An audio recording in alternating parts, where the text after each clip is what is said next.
The NFL on Fox. We welcome you to Minneapolis. The 2-1 Atlanta Falcons against the 1-2 Minnesota Vikings. With Rondé Barber and Chris Myers, Atlanta has the #1 scoring offense in the league, and it's the debut, at least the starting debut, of 21-year-old first-round pick quarterback for the Vikings, Teddy Bridgewater. And I'm impressed that the moment is not too big for him, Chris. He told us that he's not nervous, but this team is going to have to move the ball down the field to compete with these Atlanta Falcons.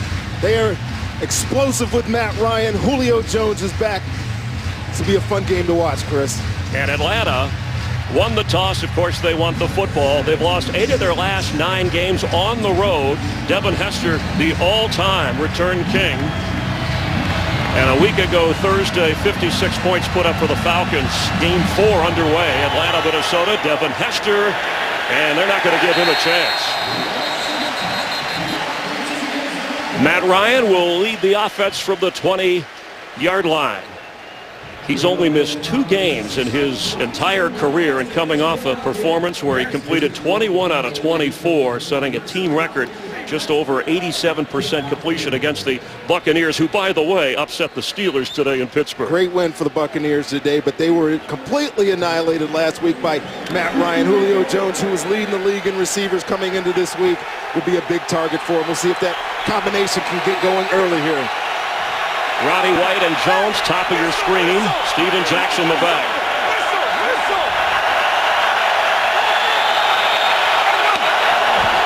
Matt Ryan to throw.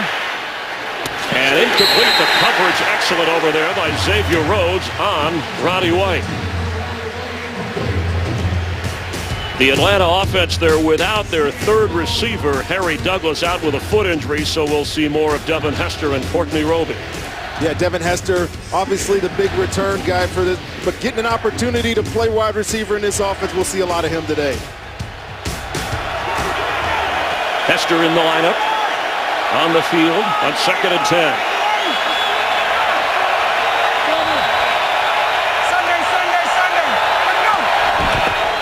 Handoff, Steven Jackson waiting for a hole and nowhere to go. Everson Griffin leading the defense up front for Minnesota. It'll be 3rd down for the Falcons.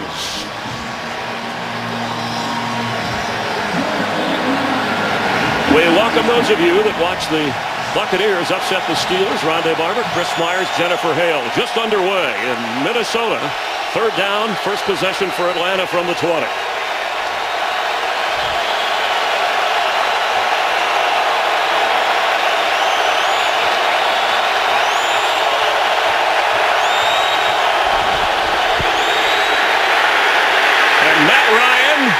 Is going to go down, and here comes a flag.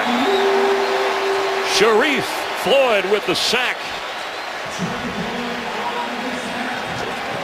Get a lot of pressure up front. Offense, number 63. Penalties applied. 4th down. You see the pressure coming up front by the Minnesota Vikings here. And if you watch down the field, though, watch Harrison Smith come underneath Julio Jones. Xavier Rhodes over the top. Nowhere for Matt Ryan to throw that football. That was his primary receiver. Good job. Matt Bosher to punt, averaging 46 yards a boot. Marcus Sherrill standing at the Viking 30.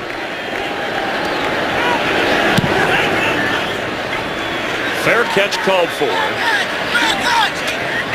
Around the 28-yard line of Minnesota. His first NFL start. Teddy Bridgewater said he woke up this week and said, I realize my NFL dream is here, and they're chanting Teddy here at the University of Minnesota Stadium.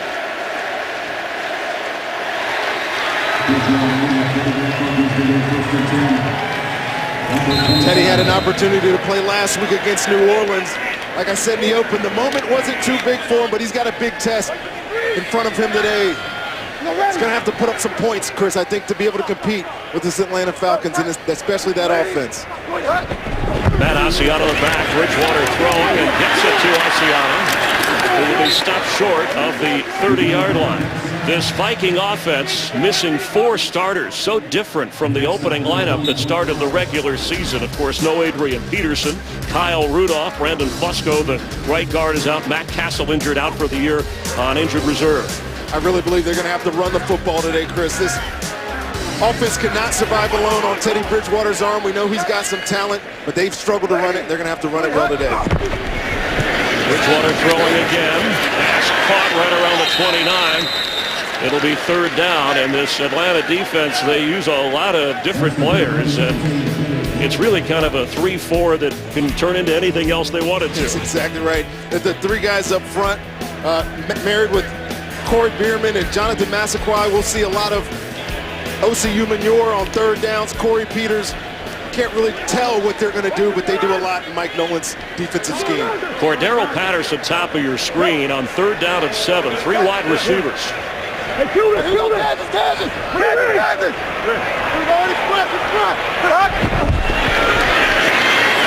for Jarius Wright. He has it. He's got a Viking 1st down. Jarius Wright is loose.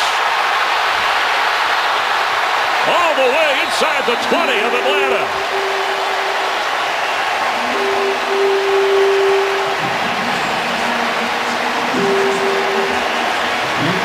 This was a really good job of the young quarterback check, and you see Jarius Wright right here. He checked at the line of scrimmage to that screen because he felt the pressure from Atlanta coming, and Jarius Wright does all the wet rest after the completion. Bridgewater, 12 out of 20 in relief last week, and 3 out of 3 so far. Asiata the carry.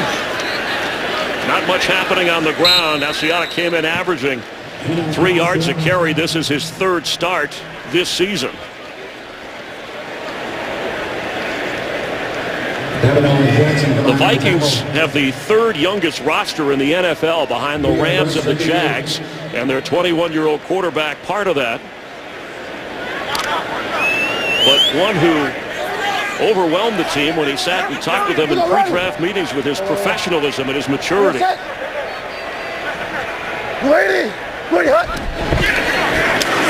Bridgewater with time. He'll keep it and slide.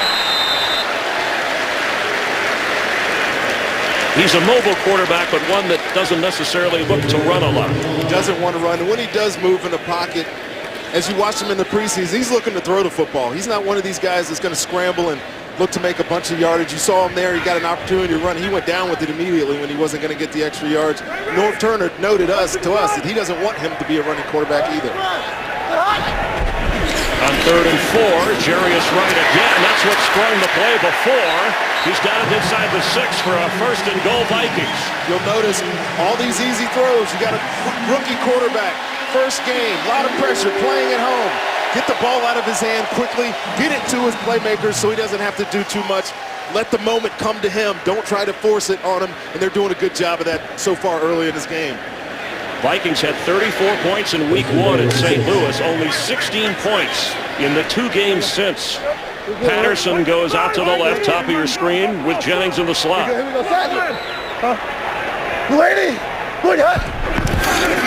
Matt Asiata the carry and into the hole. It'll be 2nd and goal. Last week when Teddy Bridgewater came into the football game in New Orleans, he was able to do the same thing, move the ball down the field. Yet they got there 3 times and had to settle for field goals on all occasions. This is an opportunity down here on the 2-yard line where I think they must score here early in the game.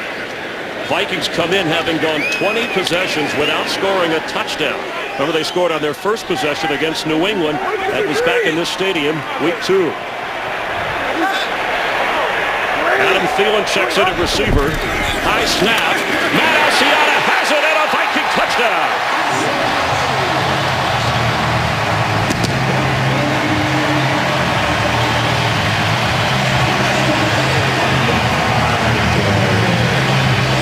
Got to feel real good if you're Teddy Bridgewater.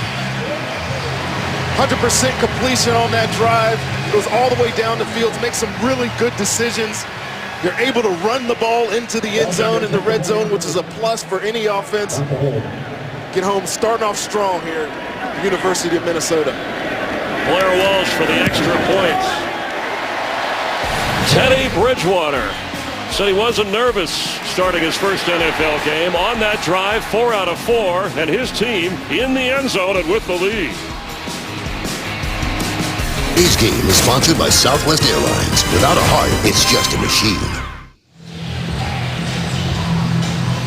Unusually warm for this time of year. One of the hottest home games in the history of the Vikings, 82 degrees. And I don't think you have to worry about snow for a while. Of course, they played in Bloomington before the Dome, and their new stadium will be ready in 2016, their second home game here in this season. And a blazing start for the rookie quarterback of the Vikings. Devin Hester, as Mike Zimmer said, we hope he doesn't touch the football all day on returns. And so far, 2 for 2 in that department. Matt Ryan with 7 touchdown passes this year. His team behind.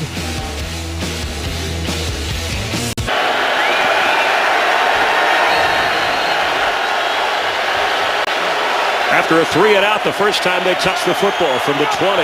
Matt Ryan to give to Jackson. Steven Jackson with a big hole up near the 30.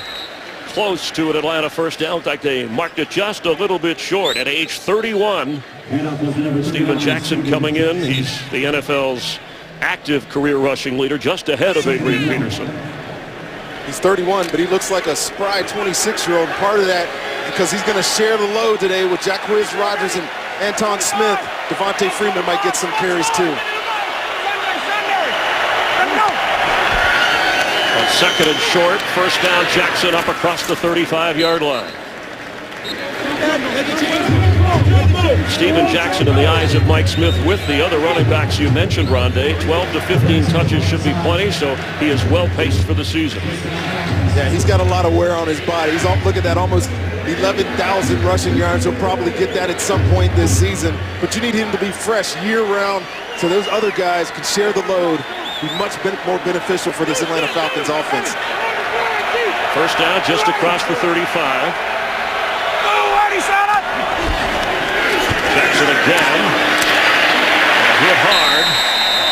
Gerald Hodges is in there. Remember, no Chad Greenway. Also Jasper Brinkley helping out. Greenway snapping a string of 115 straight games at linebacker for Minnesota. Yeah, we expect from Gerald Hodges some more athleticism to the position, but they're certainly going to miss Chad Greenway. He tried to play it out last week. He had the broken hand and the cracked ribs, and he just couldn't do it today. Jacquizz Rodgers checks in at running back at 2nd and 10.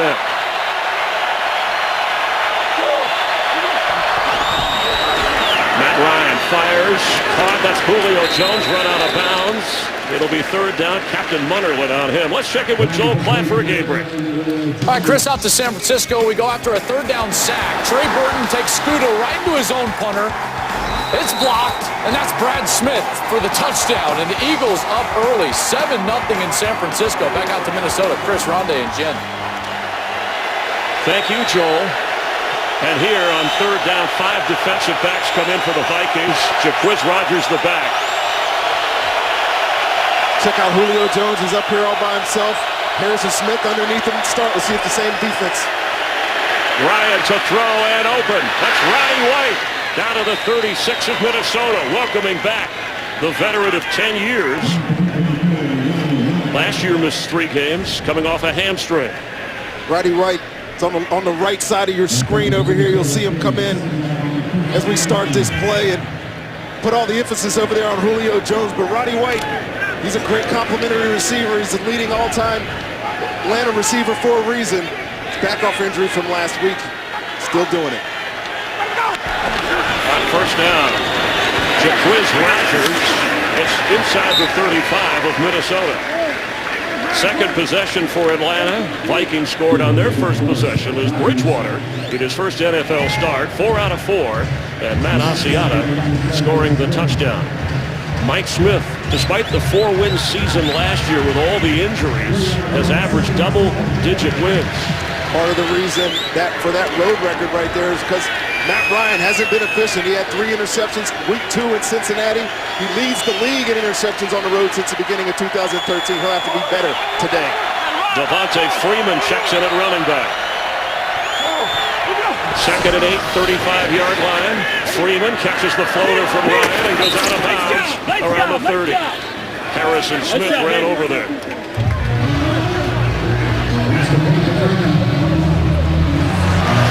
Some pads popping early in this game. Devontae Freeman, they could nail. Nice job. Freeman, the fourth-round draft pick from Florida State. He went to Miami Central. He beat Bridgewater and Miami Northwestern in high school back in 2010. Wonder if Teddy remembers.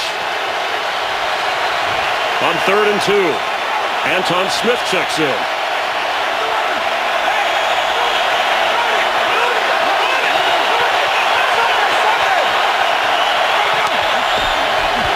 He gets the carry. Squirming. This may be the first Mike Smith decision to make in this game. Whether to go for it or not, depending upon the spot, or if they require a measurement. He got the first down. Takes away the early drama. You know, this Atlanta offense, one of the quickest striking offenses in the league. Got off on their 3 and out on the first drive, but this second drive, much more like what we're used to seeing from this unit. Anton Smith takes the pitch, plenty of room to run, spins on a one-arm tackle, and his gang tackle, they kind of a global swarming over there, Vikings, to keep him inside the 24-yard line. See, they're using 3 backs already so far in this game. Steven Jackson, we know what he is. He's a bruiser. He gets the ball downhill. But Anton Smith, Devontae Freeman offer little juice to this offense. You see how the speed on the outside, and they'll use them quite frequently in that role today. Devin Hester, bottom of your screen. Julio Jones and Roddy White up at the top. 25, ready for lighting. Do it, son. Matt Ryan with time for Hester, and he can't hold on. Xavier Rhodes was running with him, but it looked like it was on target. Yeah, you see this man-on-man, but Xavier Rhodes goes to that little pump fake. Matt Ryan was going there the entire time. Tough catch, but good defense too by Xavier Rhodes. Not making that easy. Now 3rd and 7 from the 24 of Minnesota.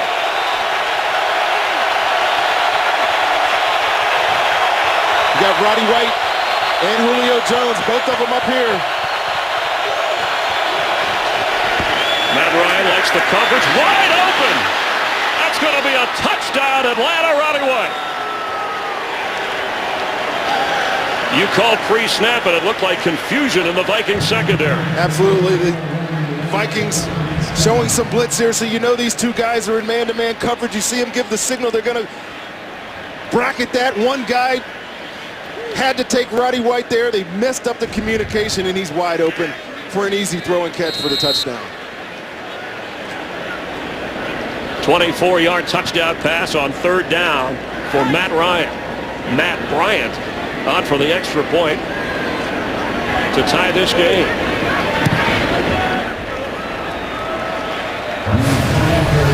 Vikings score first, but Roddy White is back in form for Atlanta, and we're tied at 7.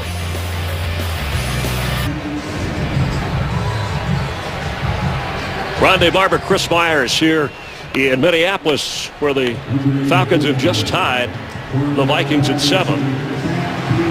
For Darrell Patterson, dangerous return man on kickoffs for the Vikings. And you see the numbers, 109, equaling the longest in NFL history, as Matt Bosher boots it high. Patterson, 4 yards deep, bringing it out.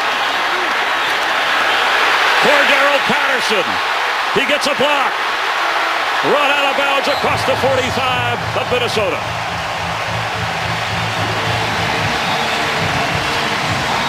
He had a lot of room there, Chris.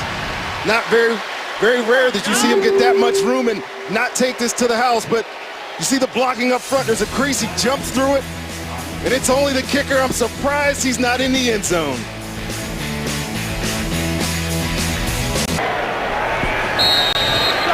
From the 47-yard line after the Patterson return, Teddy Bridgewater on 1st down. Falcons threatening blitz, they back off. Matt Asiata with the carry into Atlanta territory. go back to that touchdown earlier. Watch Captain Munnerlyn. Captain Munnerlyn and Josh Robinson right there. This is Julio Jones. Watch them both take their eyes off Roddy White, pull their attention to number 11, and he's wide open for the touchdown. It's a handoff. Asiata again, powering near a first down. Teddy Bridgewater, born in Miami, went to Louisville, wears gloves on both hands. It said it started obviously in the cooler weather, but he always changes gloves at the half. I'm sure they get a little wet, sweat. His mom, breast cancer survivor, when Teddy in high school got the news, and here to support him, Rose Murphy cheering him on, and that is a first down Minnesota after a couple of running plays. Hey!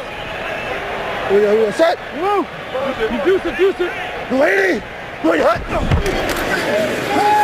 for Bridgewater on target. It's Greg Jennings. Inside the 15 of Atlanta. What a confident throw that was, Chris. You see, Teddy Bridgewater, Corey Bierman is rerouting him. As he's coming off, the ball is hitting Greg Jennings right in the face. You know, there's a guy on this team that has needed to step up the first 3 weeks. It is Greg Jennings. Darrell Reeves took him away a couple of weeks ago. He wasn't much of a factor last week, but that's a huge play for Teddy in this offense for him to make that kind of catch. 29-yard game, whatever those gloves are. Bridgewater, the hot hand. He's 5 out of 5 from the 14 now of Atlanta. He's set to throw again. Underneath, it's Matt Asiata, knocked down around the 13-yard line. Greg Jennings, with that 13th catch, leads the team in receptions, but Cordero Patterson leads this Viking team in receiving and rush yards. Yeah, it's a rare instance that you have that, but he had the one explosive play in week 1 to get his numbers so high. Look at these yards after catch early in the game. 96, a couple of big explosive plays from Minnesota so far.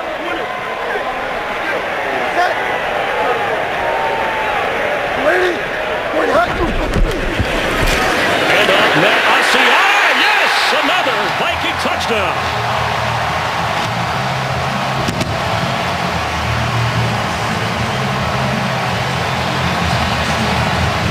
Minnesota's offense hasn't scored in 3 games, and they haven't run the ball well in 3 games.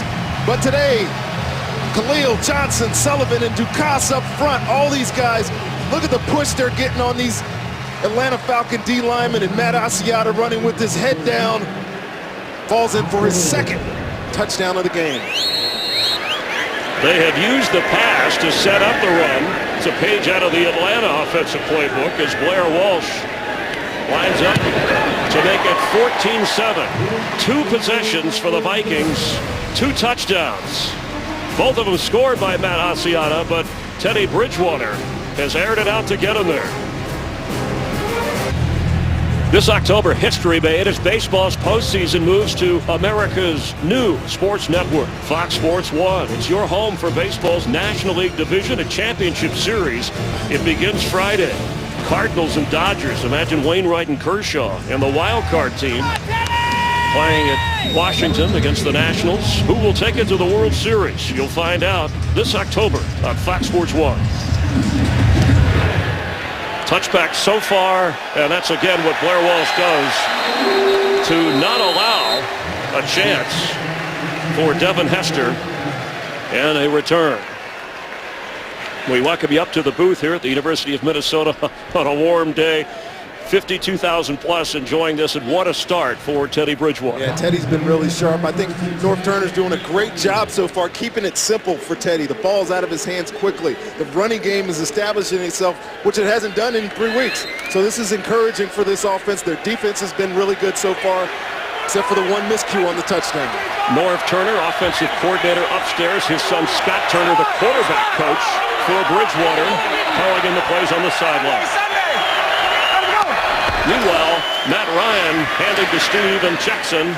And Matt Ryan with a touchdown pass to Roddy White. Remember, he's playing without Harry Douglas, inactive because of a foot injury. Normally the 3rd receiver on this team. This offense at home, they beat New Orleans. put up a lot of points. Of course, a week ago Thursday, 56 points against Tampa Bay, second highest in franchise history. But on the road in Cincinnati, struggled. 3 interceptions in that game by Ryan, and that's Atlanta's only loss of the year.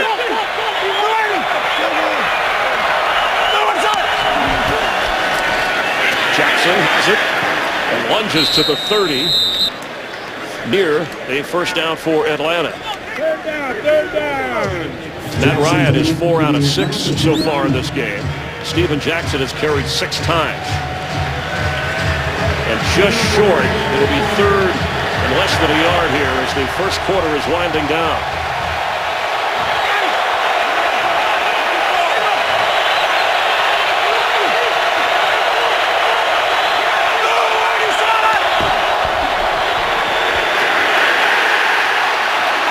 That extra effort, that surge by the veteran Jackson got him the first down when it looked like the Vikings had him pinned down. That is the end of the opening quarter here in Minnesota. The Vikings with a 14-7 lead. Atlanta's on the move. And we're glad you're watching the NFL on Fox. Friday Barber, Chris Squires here in Minneapolis on a hot day, more like Georgia weather here at the University of Minnesota Stadium outdoors. Matt Ryan with a fresh set of downs across the 30. And time to throw. And incomplete for Roddy White. Here comes a flag.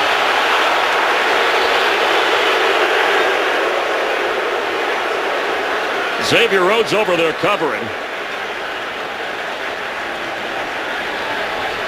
Our referee is Ron Torbert, first-year referee, who has called the most penalties over the first 3 games, an average of 24 a game.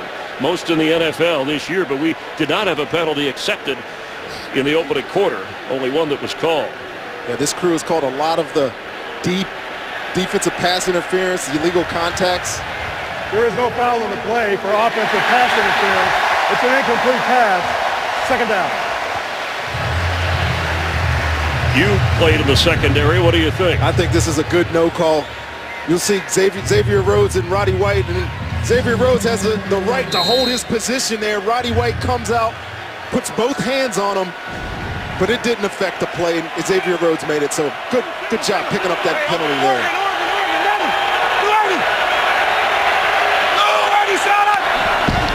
On Smith of Terry, and there's a hole for Smith, who gets up just short of the 40. Captain Munnerlyn making the tackle, and just short of the first down. It'll bring up third and short. Julio Jones, who came in leading the NFL in receiving yards, has 1 catch for 7 yards early in this game. Steven Jackson comes back into the game after that Devontae Freeman run. Atlanta's doing a good job getting all these guys touches, but when they need that critical 1 yard, put the big guy in. 4 out of 5 on third down for Atlanta so far.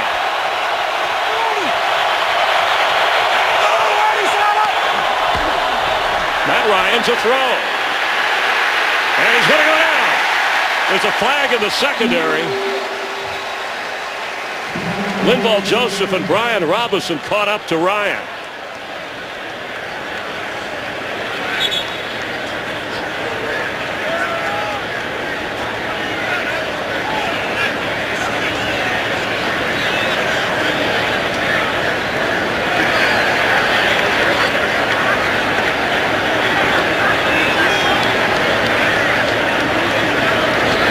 Before the quarterback left the pocket, illegal contact. Defense, number 29, 5-yard penalty. Added to the end of the run. First down. Just mentioned that this crew is really big on this illegal contact, and Xavier Rhodes clearly past 5 yards, still contacting Julio Jones there, even though that had nothing to do with the outcome of the play. If you're past that 5-yard mark, the emphasis is going to be a penalty. And when the NFL says point of emphasis in street parlance, that's we're going to overdo it and make the point. First down Atlanta. Devontae Freeman in at running back. Sunday. Ready to go. Freeman the carry. Stops short of midfield. Falcons, as you said, use an assortment Kind of a four-part backfield with Steven Jackson and Freeman and Smith and Jaquiz Rogers. No huddle here. Something that Matt Ryan said, we'll do it on the road. More comfortable at home, obviously, but they'll do it as much as 70% of the time. Sunday! Let him go! Pass is dropped. Trying to get it to the V. Toilolo. Playing that no huddle on the road is more difficult, Chris, because obviously the communication's different, but the play calls are the same. Whether he gets in the huddle, gets his guys together, makes the call, or calls it from the line of scrimmage, it's the same calls, but just communicating across all 10 guys could be a problem if this crowd gets loud, and it's getting pretty loud here in Minnesota today. On 3rd and 7. From midfield.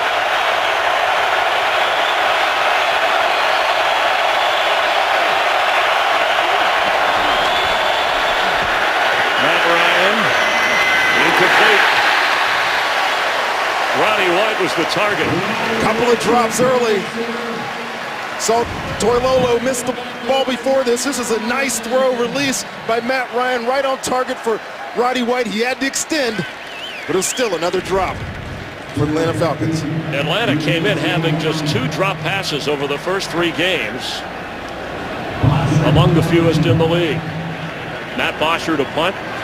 Marcus Sherrill standing inside the Minnesota 10. So after driving 80 yards the last time, the Falcon offense stalls at midfield. Fair catch. Lets it go. And an excellent punt. Down inside the 10, around the 7.5-yard line. We're in the second quarter in Minneapolis, and the hometown Vikings lead Matt Ryan at Atlanta 14-7. Game on Fox is sponsored by Chevrolet. Find new roads. By KFC, the world's best chicken. How do you KFC?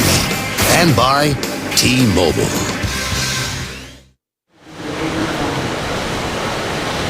Before the game, that's Mike Nolan, who was the head coach in San Francisco, now the defensive coordinator for Atlanta. North Turner, they worked together, and Mike Nolan said, I remember how North Turner worked with rookie quarterback Alex Smith back with the 49ers. I think that's how he's going to play things with Teddy Bridgewater today. Jerick McKinnon checks it at running back and gets the carry. The rookie from Georgia Southern. He's in Atlanta territory. All the way down to the 37-yard line of the Falcons. What a run. Good blocking downfield there by Cordero Patterson on that run. Jerick McKinnon, we were looking for him last week a little bit. You see him here, gaping hole there. And this guy, when he gets in the open field, he is just as athletic as anybody on the field. They wanted to get him touches. They see him here, and after that play, he's telling them to keep feeding him the ball. This kid is exciting. At 5'9", a 55-yard run to the 37 of the Falcons. McKinnon remains the back. Bridgewater to throw. All day. And incomplete for McKinnon, and that's the first incompletion for Teddy Bridgewater. You could call that one a drop. But let's go to that running game. Jerick McKinnon, Matt Asiata so far today have been pounding away at this Atlanta Falcons defense. First couple of weeks, nothing there after Adrian Peterson was put on the commissioner's exempt list, but today, these guys are fired up and helping out their rookie quarterback. Hey, kill it. Here we go. Hey, Kansas. Knife. Here we go. On express. To that. I heard kill it. I heard Kansas. McKinnon gets the football. Down to the 31-yard line. McKinnon was drafted in the 3rd round with a draft choice the Vikings got from Seattle in the Percy Harvin trade. He played quarterback, a number of other positions, running back at Georgia Southern. If you watched him during the preseason, and I know all you Minnesota Vikings fans did, he was a great cutback, patient runner. He only got 2 touches last week in New Orleans, but we're seeing a little bit of what he brings to the table so far in those last 2 runs. 3rd and 4 from the 31. Bridgewater's throw incomplete. flags yet. Trying to get it to Chase Ford, the reserve tight end. And it's going to be 4th down, and here comes Blair Walsh. Chase Ford was the intended receiver. Falcons defense played that well. Yeah, it was good of them to hold that, get held up. Teddy had to force that throw in there. It wasn't an ideal place for him to get rid of that ball, but there was pressure on him. He still sets up a Blair Walsh field goal opportunity. A 49-yard try. He's made 5 of 6 this season.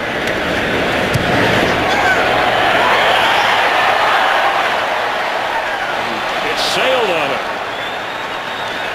A little bit different kicking outdoors than in the dome.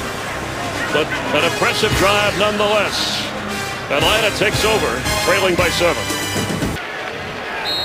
After the missed field goal, Matt Ryan set up pretty good field position from the Atlanta 39. Steven Jackson the back. Pass for Ronnie White. It's incomplete. Should he be going to Julio Jones more, or are the Vikings doubling Julio Jones? Yeah, definitely on 3rd down, Julio Jones is getting the most amount of attention. We saw earlier in the game a couple instances where Harrison Smith was coming underneath him in pass coverage. So far, though, in these base downs, 1st and 2nd down, he's all alone. But so far, Matt Ryan hasn't been able to catch up to him. Jackson remains the back. Hester in at receiver. 3 wide receivers on 2nd and 10. From the pocket. And he could not hold on. Ronnie White again. That was just good coverage there by Josh Robinson. Playing man-to-man out here on the edge. They're not scared to put single safety in the hole. Josh Robinson on the outside. And, little tug, little grab, but just the wherewithal to get that hand in and knock that ball away is a good play. On 3rd and 10.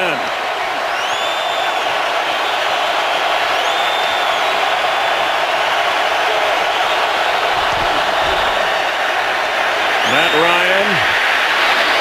And it's caught by Julio Jones. There's a flag down as well, and he falls down at the 46 of Minnesota.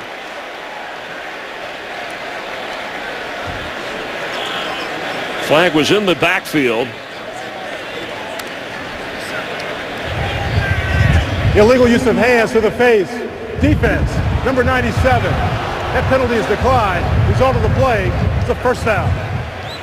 Everson Griffin called for the penalty.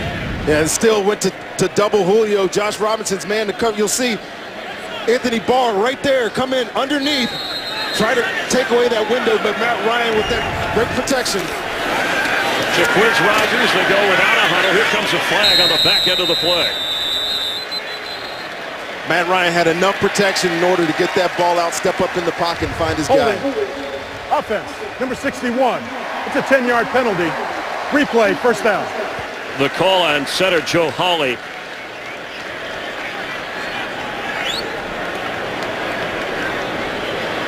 It'll back Atlanta up to the 44-yard line.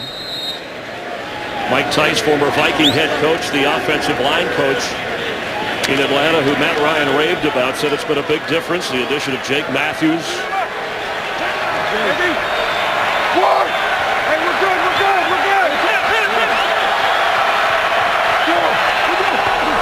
On 1st down, underneath, Jaquiz Rogers. He's in Viking territory. Helmet gets knocked off. It'll be... Here comes a flag late, some extra shoving after the play was well over with. Robert Blanton lost his helmet. Tell you what, Chris, this Vikings defense is flying around today now. We've seen a couple of strong hits on the field already.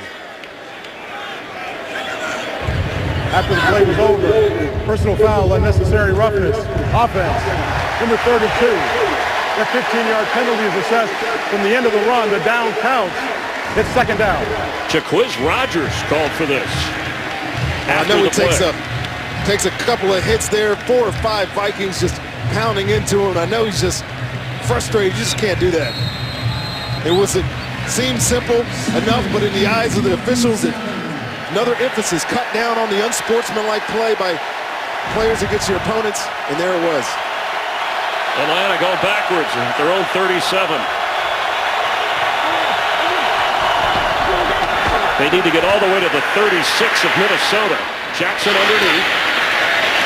The point should be made. It'll be third down that Mike Zimmer spent years in Cincinnati as a defensive coordinator, the first-year head coach of the Vikings. And it's the same defense that he put together there in Cincinnati. Obviously not the same kind of players.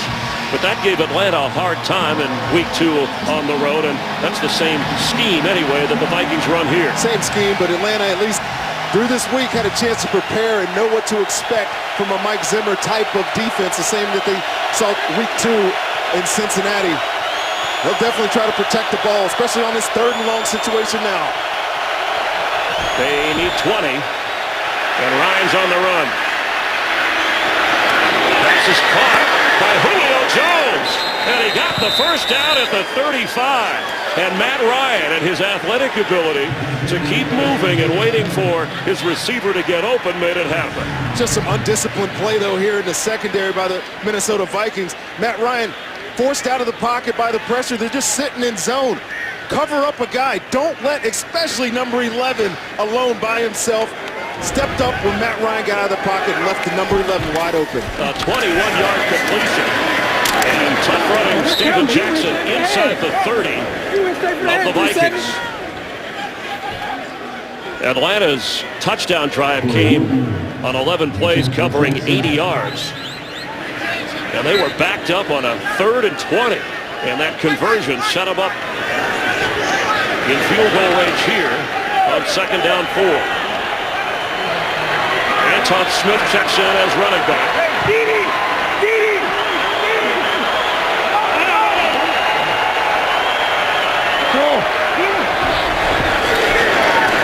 Julio Jones has it. Has a block or 2 and a first down. Inside the 23-yard line. It's a good example there, Chris, of, yeah, they're at the line of scrimmage. It looks like hurry up, but he's taking his time relaying the play here, finding himself, getting into the right call for what defense he thinks Minnesota is running. And we talk about Atlanta being an explosive offense. They're also very methodical. This has been a methodical, calculated drive. The conversions have been expertise. Matt Ryan on the move, throws it high for Hester, who makes the catch and goes out of bounds. Let's get a game break. Check in with Joel Klatt. Joel?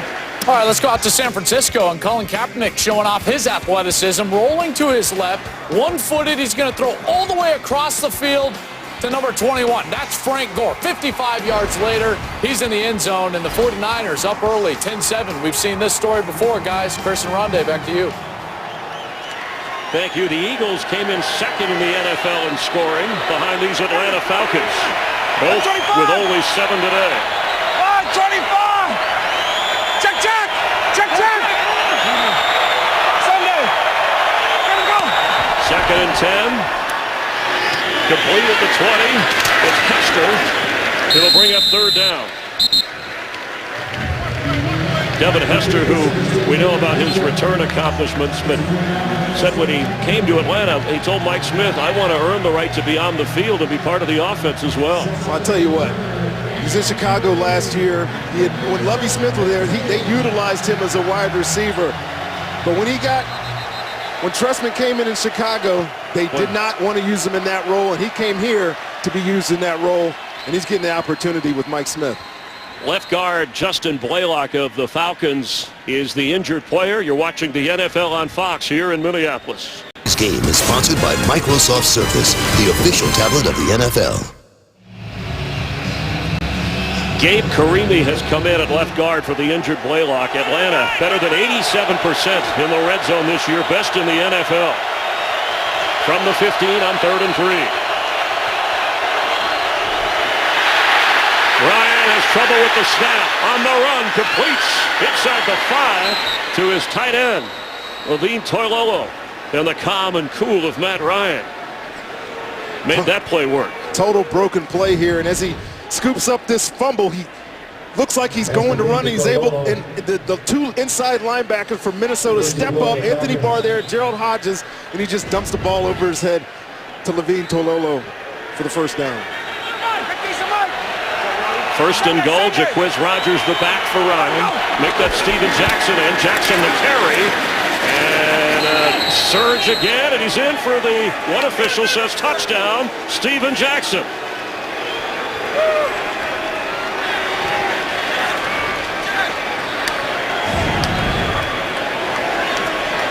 Let's see here, Gerald Hodges, see if that knee goes down before that ball crosses the goal line, and I think it does. You saw it just right there.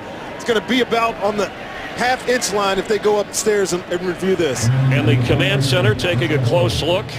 Alberto Riveron, Dean Blandino helping the referee here, who will ultimately make the call, and that's why there is a hesitation. One official did rule it a touchdown, the other did not. Previous play is under review. Timeout on the field.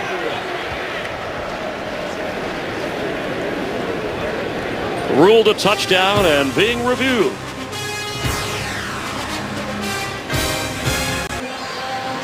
Steven Jackson's touchdown run reviewed.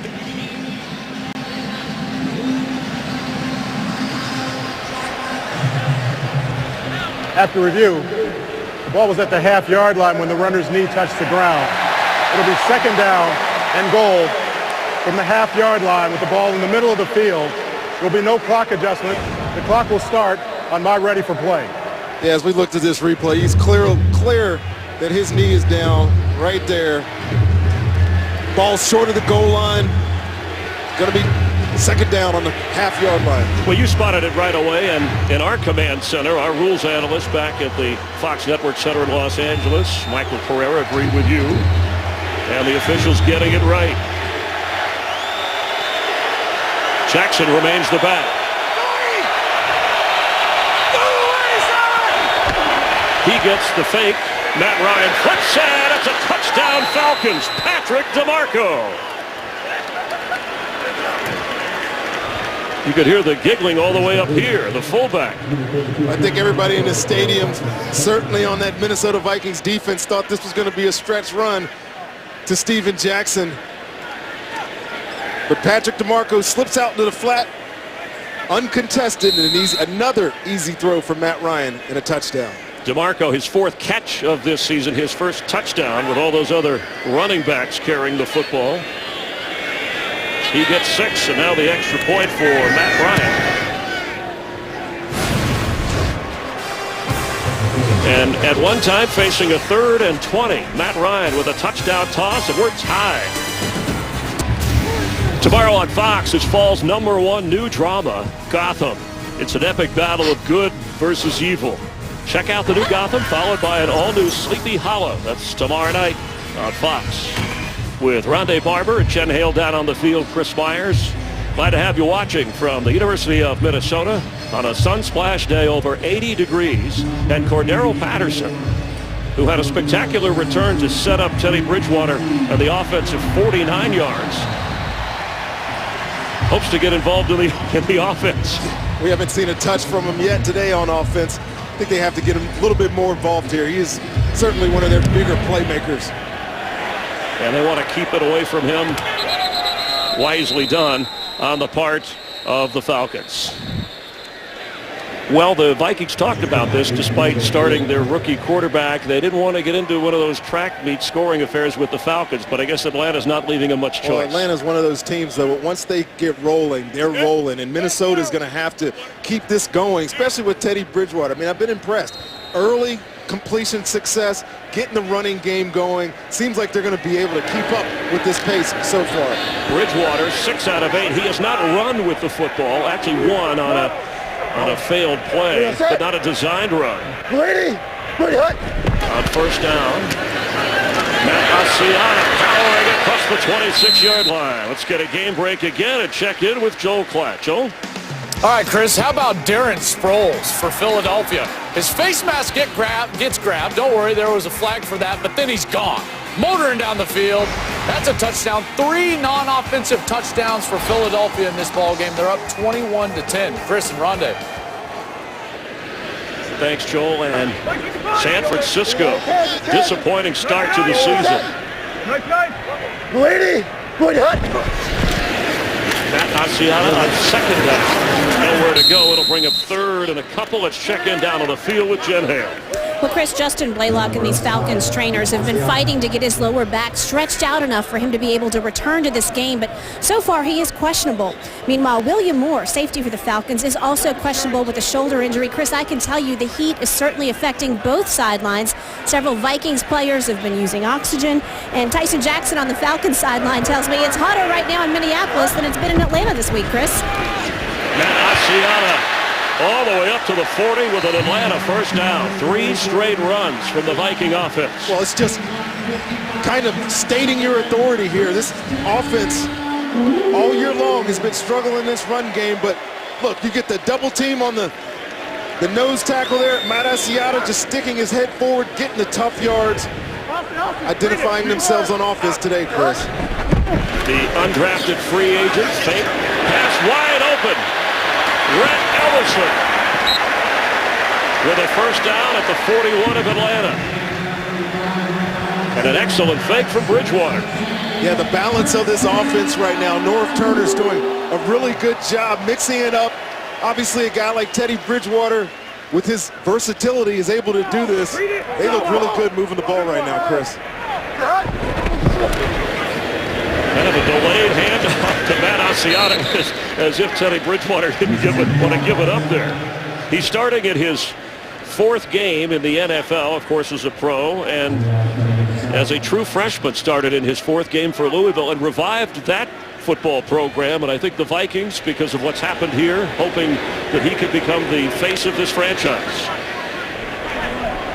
At one time thought of as a #1 overall pick, Teddy Bridgewater, the 3rd quarterback drafted. And starting today for the first time in the NFL. Pass is incomplete. He saw the pressure and got rid of it. Robert McClain, good job on that play too, but look at the yards per play here. That is, nobody would have expected that if you to ask them that an hour and a half ago before this game started, that Atlanta, with that high-flying offense, Matt Ryan and his weapons over there, would be a full half of what Teddy Bridgewater and his offense is producing today. 3rd down at 6. On the fringe of field goal range.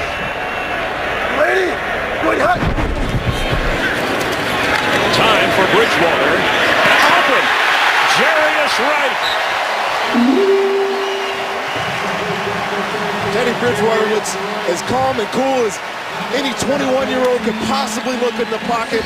I got to give a lot of credit to this offensive line, but Jarius Wright, who North Turner told us we have to get this kid more involved and more touches, and so far today, he has been Teddy's favorite target. 4 catches in the game. Without a huddle, they go to the line. A gain of 21 on the pass completion to Wright. Cordero Patterson, top of your screen, has yet to get a touch on the field. Asiata gets the carry. North Turner, who in San Diego coached a young Drew Brees, and said what he sees in Teddy Bridgewater that's similar is that he can make quick decisions and dissect the defense. For a young quarterback, that's an impressive thing. Well, we all know what Drew is. He is as confident a quarterback, despite what people call limitations for him, not arm strength, doesn't have the ideal height. They both are similar in the regard that no situation is too big for him, and Teddy's showing that today. And after he got into the game in New Orleans last week, when the game ended, Brees came over and told Teddy Bridgewater, "You look good out there. If you need any help, call me. Be glad to give you advice."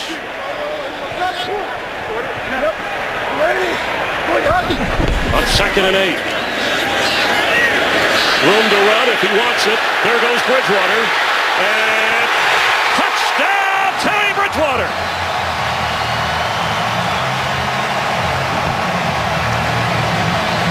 This Atlanta defensive front has given literally no pressure on Teddy Bridgewater today. They covered him up well there in the secondary, but Teddy, with that athleticism out of the pocket, he's not looking to run. We talked about it, but when you have that much room, you just go ahead and take it. His mom couldn't be more excited with the way her son is playing today. A 13-yard run for his first NFL touchdown. You hear the chants of Teddy.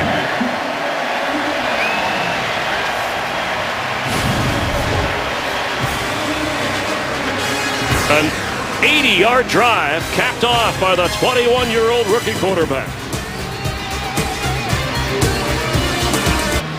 Follow your favorite team all season long. Go to itunes.com/NFL. Rose Murphy, that's Teddy Bridgewater's mom, cheering on her son when he was in high school at age 14. The last child in the house, she said, I have breast cancer. And he said he was afraid. He said he watched her hair fall out, go through all that. But she always smiled and was encouraging. And from that point on, he said, if she can handle that, I can handle anything. And at 21 years old, he's starting in the NFL as the Atlanta offense will start from the 20-yard line. The greatest month in sports begins Friday with Game 1 of the National League Divisional Series on Fox Sports 1. And then next Saturday, 4th-ranked Oklahoma taking on TCU. That's on Fox. UFC Fight Night on Fox Sports 1. And then Sunday, Peyton Manning of the Broncos face the Cardinals. Other NFL action. It's Foxtoberfest. Friday continues all month long on Fox, Fox Sports 1, and streaming live on Fox Sports Go.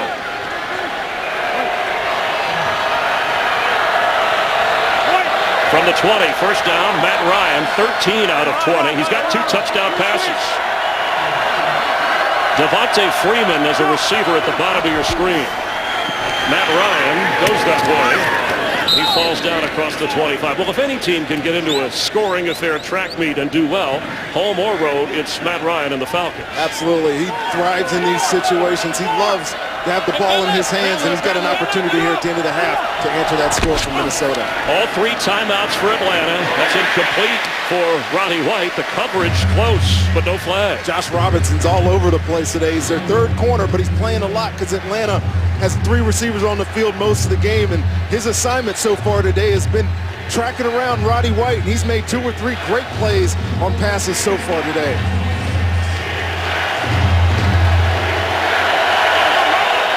Third down 4 from their own 26. Julio Jones, bottom of your screen. 2 receivers to the left. Harrison Smith drops off in deep coverage. Sideline throw is incomplete for Devin Hester. And the coverage was good. Big stop there by the Minnesota Vikings. Playing man-to-man coverage, and Matt Ryan decides to take another shot at Devin Hester. One-on-one over there with Xavier Rose, and just overthrows his target and gives Teddy Bridgewater in this offense an opportunity here with 1 minute and 32 seconds to extend this lead even more before the half. Harry Douglas, the 2nd leading receiver on this team, not playing today. And it has been a bit of a factor for Matt Ryan. Marcus Sherrill's waving. Fair catch around the 15-yard line. Vikings offense will take over. Let's check in with Kurt Menefee, see what's coming up at the half.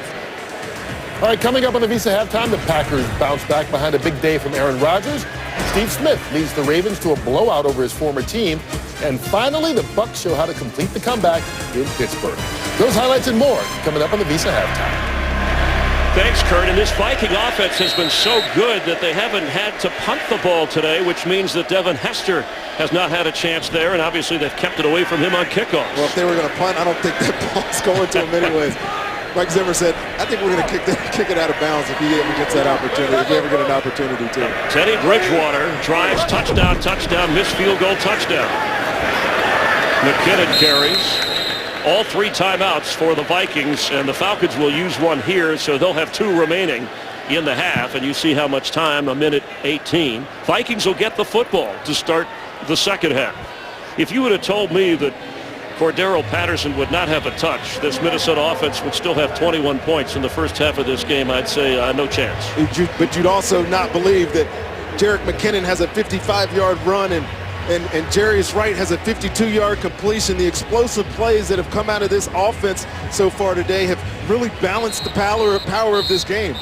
Atlanta, of course, they have the weapons on that side of the ball. Minnesota, though, with Teddy Bridgewater today, the emergence of Jerick McKinnon and Jarius Wright have matched them toe for toe. He's working with a backup right guard, a backup tight end, obviously a backup running back, the undrafted free agent, and Matt Asiata from Utah. And in his first start in the NFL, has completed 8 of 11 and has run for a touchdown. Timeout! You heard it called from the field. Atlanta will have 1 timeout remaining.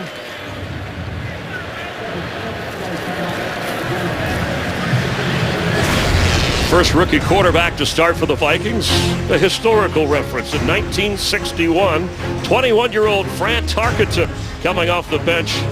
250 yards in this game, had 4 touchdowns. And lives in Atlanta, and I'm sure he's watching. Keeping a close eye on the rookie in purple against the Falcons. Yeah, fans still wearing his jersey around here. He's a character, Fran Tarkenton, even to this day. But boy, there's a guy who can run around and throw. The scrambling, the art of scrambling, Sir Francis. On 3rd and 1. McKinnon will have a first down. Across the 30, and he almost broke it. Oh, did he ever, Chris?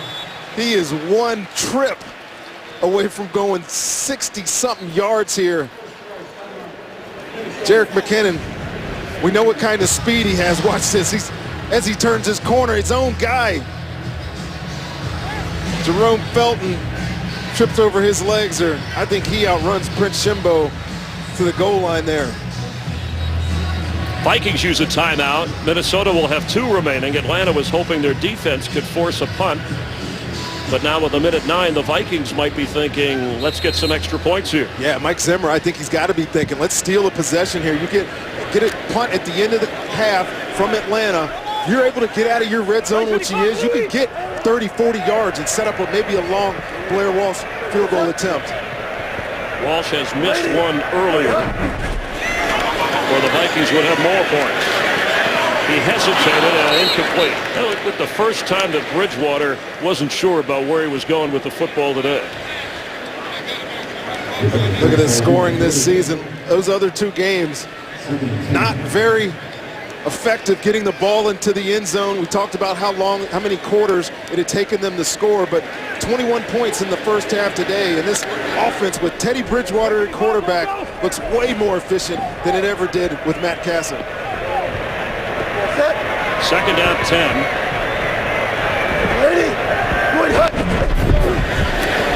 Four-man pressure, open over the middle for a first down. McKinnon across midfield. Jerick McKinnon, who has played quarterback, running back, receiver, and defensive back in college. The Georgia Southern rookie putting on a show. I'm telling you, we're seeing the emergence of a great playmaker today, Chris. Out of the backfield, obviously running the football. Quick snap, Bridgewater, underneath again. Running with the football is Jarius Wright. Inside the 25 of Atlanta.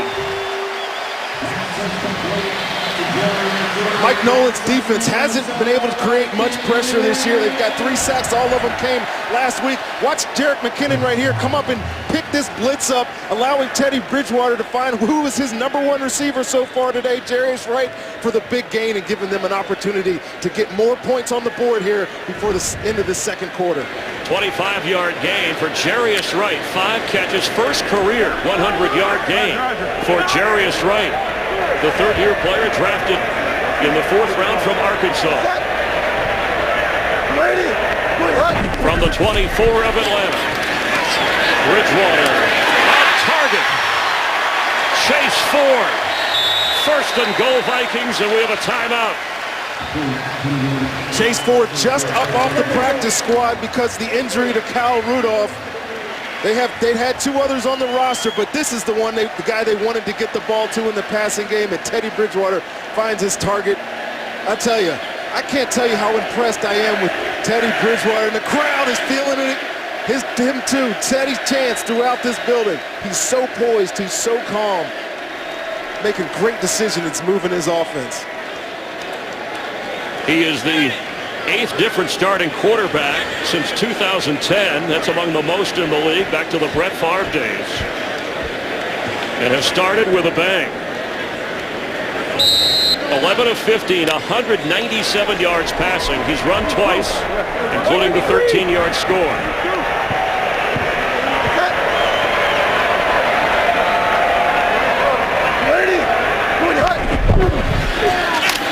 McKinnon knocked down. Touchdown Vikings.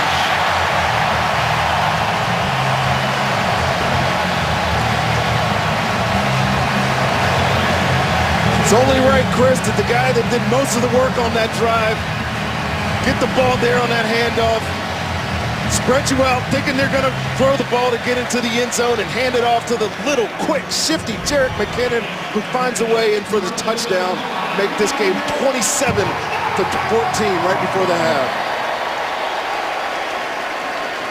First NFL touchdown for Jerick McKinnon, and they are taking a closer look to confirm the scoring play.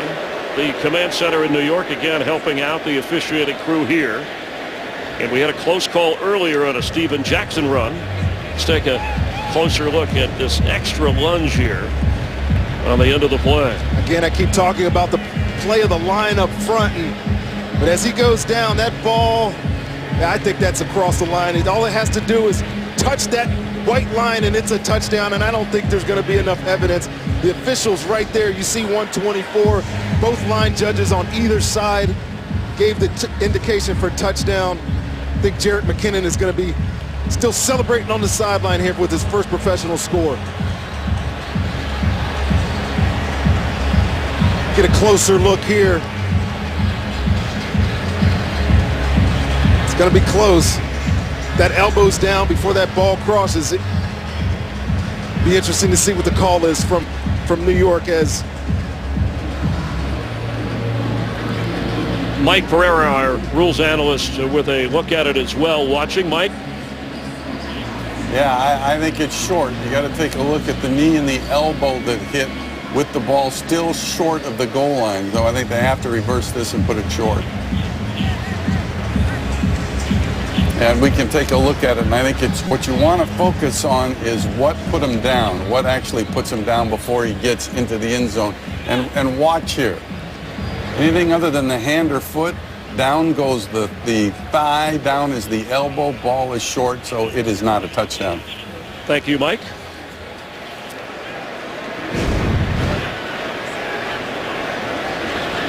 Well, if that's short, it's going to be on about the quarter-inch line. I mean, that ball, you're picking hairs there. On that last replay, you could see where the ball went down. It looked like it did not break the plane. See what Ron Torbert says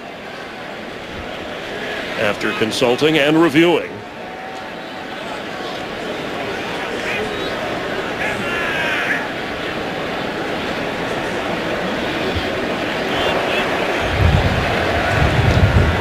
The runner's knee was down with the ball at the half-yard line. It'll be 2nd and goal on the left hash. By rule, the reversal requires that we run 10 seconds from the game clock. Please reset the game clock to 13 seconds. The clock will start on my ready for play.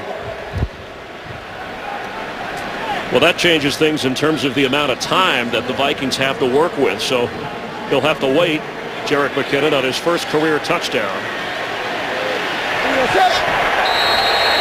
2nd and goal. Bridgewater has it. He's in trouble. And throws back to the end zone. A leaping grab. Chase Ford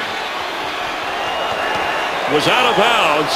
What an attempt at that football. Yeah, good play by Atlanta to keep him in the pocket and throws up a 50-50 ball, but yeah, only 1 foot gets down there. I think that's a good call by the officials. And Ford at 6'6" could get up and grab that thing.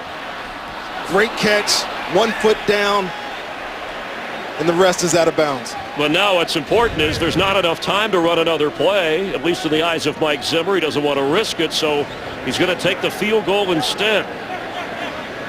And poor Jerick McKinnon, who thought he had a touchdown. One of those rare instances where that runoff because of the replay hurt the offense. It almost seems unfair to Minnesota that because they had to review the touchdown that they miss out on those 10 seconds to give them another shot in the end zone. And that's a fair point. They had a timeout. Minnesota could have used it had they known the clock would run. It wasn't their fault that it was called one way and then reviewed, but they get penalized with the clock for it. 5 seconds remain, and an 18-yarder for Blair Walsh, the attempt. Jeff Locke, the holder. And the Vikings take the points for a 10-point lead.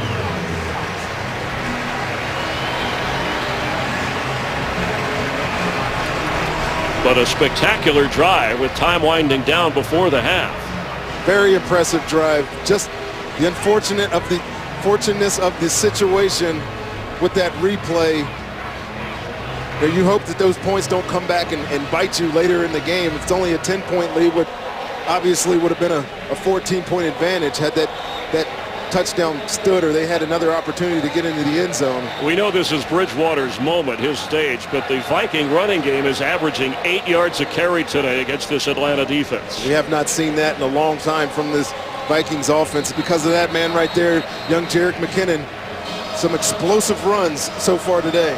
Jerick McKinnon, and look at the total yards, has been one of the players texting back and forth, keeping in touch with Adrian Peterson. He said he learned a lot from him in training camp. He showed him a lot about reading the defense, being patient when getting the handoff, and has kept in touch. And he looks up to Peterson, who says Jerick says he is my football mentor. Well, you can see the influence. Like I said, I went back and watched a lot of Teddy Bridgewater preseason film, and with that, I saw a lot of 31, and he is a very patient runner. So far today, he's taking advantage of that tutelage from Adrian Peterson.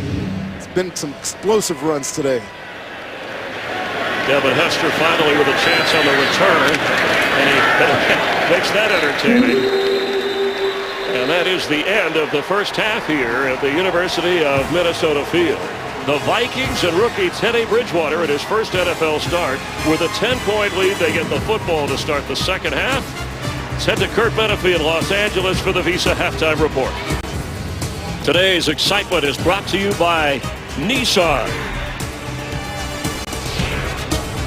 And exciting numbers for 21-year-old first-round draft pick Teddy Bridgewater, who has run for a touchdown and has the Vikings out to a 10-point lead over the 2-1 Atlanta Falcons. With Rondé Barber, Chris Myers, nice to have you watching with us. Well, Atlanta, you figure with a rookie making his first start, their defense should be able to make some adjustments to make it difficult on Bridgewater in the second half. Well, you know, they haven't been generating much pass rush on Teddy Bridgewater. In fact, they've only got 3 sacks on the year. They haven't done anything up front to put pressure on him, and thus far, he's been very smart with the ball. No indication that any turnover is coming. 351 yards of offense is just spectacular for me for a rookie in his first start, and it's showing he's showing why they have so much confidence in him around that building. Teddy Bridgewater, I think, could be something special, Chris. Atlanta has moved the football offensively with a couple of touchdowns, but the defense hasn't been able to stop the run either, which has played into the hands of Bridgewater in this Viking offense. For sure. The best friend of a young quarterback is a run game. Matt Asiata and Jerick McKinnon today putting up about 75 yards of total offense in the run game has helped him out tremendously. Best first half of offense from this Viking team since 2004. Matt Boschert to kick off. Cordero Patterson back to receive if he gets the chance. It's a liner on the move. He's bringing it out. Patterson up across the 30. Carrying people with him to the 34-yard line. Let's check in with Jennifer Hale on the field. Well, Chris, Coach Mike Zimmer tells me he could not be more proud of how Teddy Bridgewater handled that first half. Everything from his checkdowns to his composure. His one piece of advice to his young quarterback at halftime: you're throwing so well, don't risk running it. But he does give a lot of credit to this Vikings ground game for opening things up for Bridgewater. Meanwhile, Mike Smith chastised his team for letting Teddy have basically whatever he wanted in the first half. Expect more up-tempo offense out of the Falcons this second half, Chris. All right, thank you, Jen. Matt Asiata, who carried the load inside, 11 rushes for 52 yards. He is the running back. From the 34, he gets the carry, flag down right away, and a whistle. Before the snap, false start. Offense, number 74, 5-yard penalty. It's still first down. That call on Charlie Johnson, only the second penalty accepted on the Vikings. The Falcons had 2 accepted on them, and those rush yards, that's what jumps out at you. Yeah, those rush yards, obviously Teddy contributed that somewhat, but lot of credit to that offensive line. I've talked about them briefly. We can't give them enough due so far today with the way they played against this Atlanta front. Bridgewater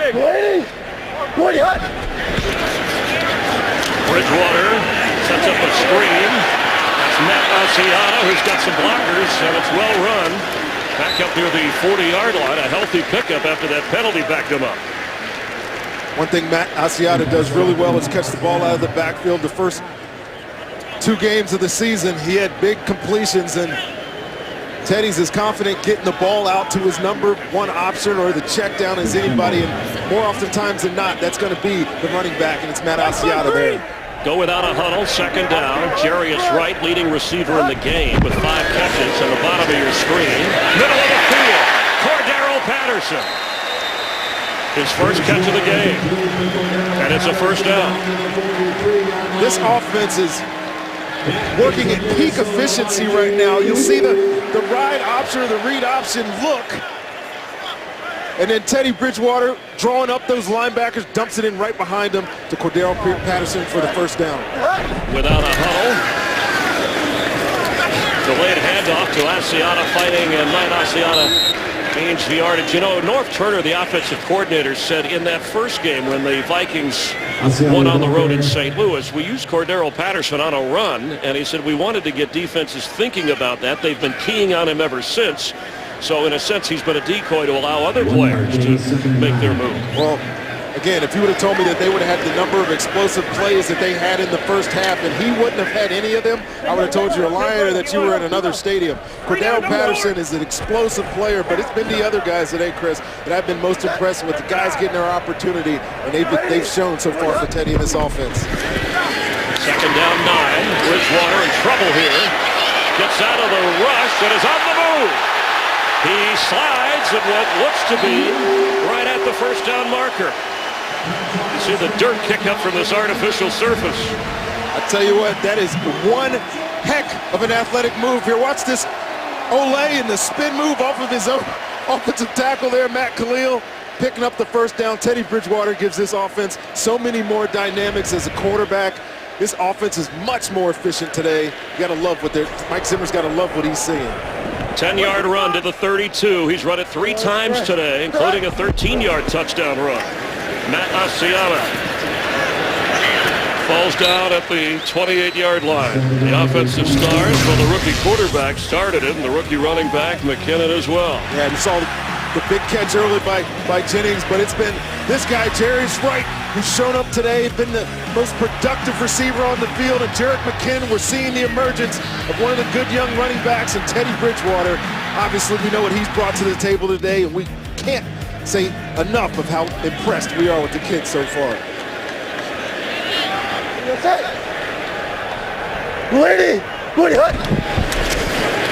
Matt Asiata straight ahead, near another Viking first down. Looks to be a little bit short. It'll bring up a 3rd and inches, depending upon the spot here, the measurement. Brian Cox came in as defensive line coach. Get back to that thought in a moment. Without a huddle, Bridgewater trying to go forward for the first.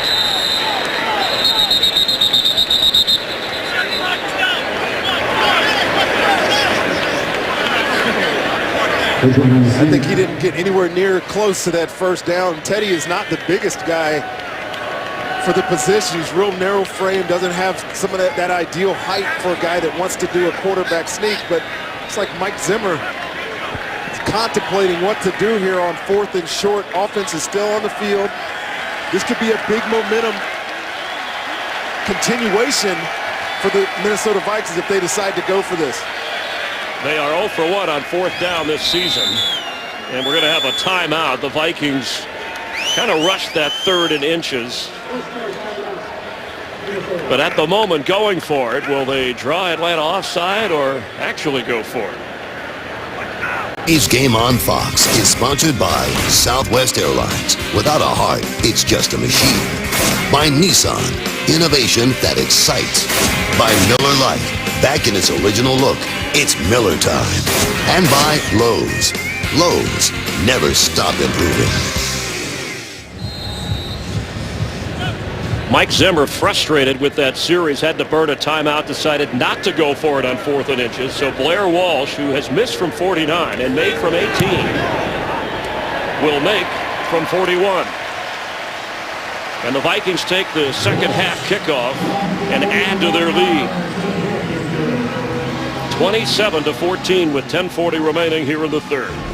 This October, history made as baseball's postseason moves to America's new sports network, Fox Sports 1. Your new home for baseball's National League Division and Championship Series. It begins Friday. Cardinals and Dodgers, rematch of last year's postseason meeting. Will the Giants or Pirates face the Nationals? Tune in and find out.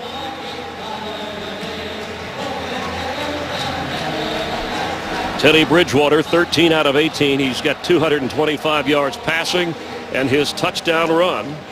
Vikings before the half had a McKinnon touchdown run, ruled a score, but then reviewed, take it away. Clock run off, and they had to settle for a field goal. Yeah, you got to wonder that 10-second runoff rule. And obviously, Mike Pereira can give us better understanding for the reasons of that, but it was a situation that definitely hurt the Vikings there. It would have given them another play to try to get into the end zone, but as it stood, they got the 3 points on that long drive at the end of the second half. We have not had a turnover in this game, and we have not had a sack of the quarterback.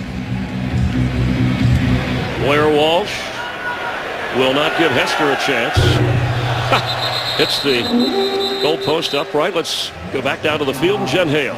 Well, Chris, I spoke with Teddy Bridgewater this morning about his mental, the way he was mentally approaching this game, and he said he was keeping everything the exact same way as he did in college, right down to the gump bracelet on his right wrist, GUMP. That acronym stands for Great Under Major Pressure, and Chris, it certainly seems like he is living up to that today, as he did throughout his career in Louisville. Thank you, Jen, and proud that his mom, his girlfriend, and her mom are here in the crowd watching the game and enjoying it so far. From the 20-yard line, Matt Ryan has some catching up to do. 54. Sunday. Let him go. Steven Jackson with a big hole. Something to think about this Viking defense. They have allowed just 19 total second half points. That's second best in the NFL coming into this weekend. Only Chicago was better. Yeah, they held the high-flying New Orleans Saints last week to only 3 points in the second half. But it's early still in this second half here. Atlanta can take their time here. They don't have to feel like they got to chase the game yet. Give Matt Ryan a chance to use the running game. They'll still get an opportunity to get back in this football game. Ryan from the pocket underneath to Jackson. He's going to fall forward for the first down. Looks like he crossed the 30. If that's good enough. And it is for a first down. You know, this Falcons offense, unlike last year, you saw a lot of Matt Ryan in the shotgun. He was always felt like they were behind. This year, as I watched a lot of their film, Matt Ryan's taken a lot of snaps under center. It's because they want to emphasize this run game. It helps the play action pass. We're seeing it a lot today, Matt Ryan under center.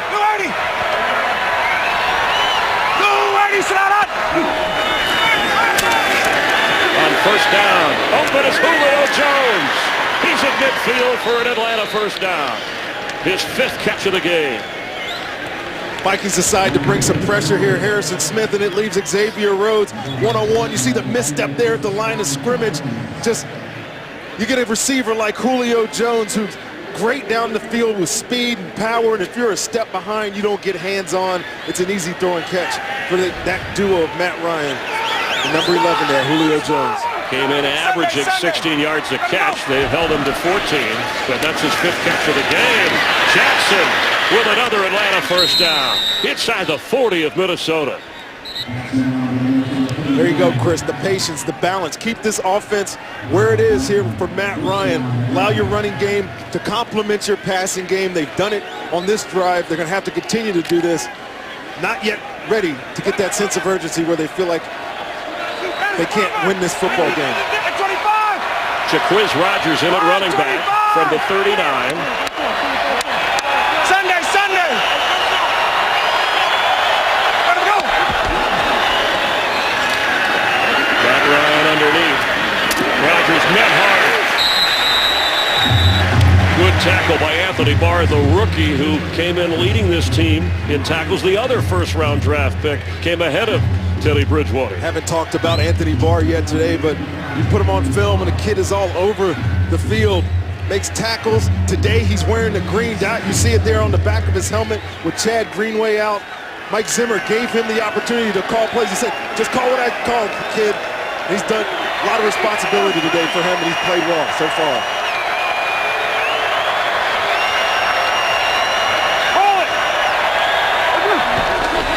Second and 7. Ryan under pressure.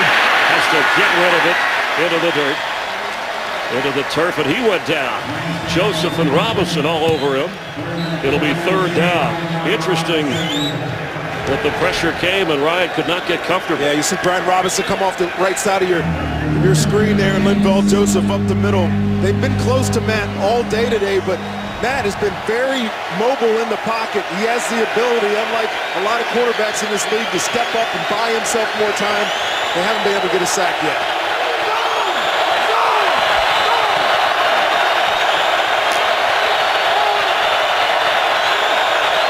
On 3rd and 7, drops it off. Devin Hester. He fights for the first down, and he's loose. Devin Hester has a Falcon touchdown.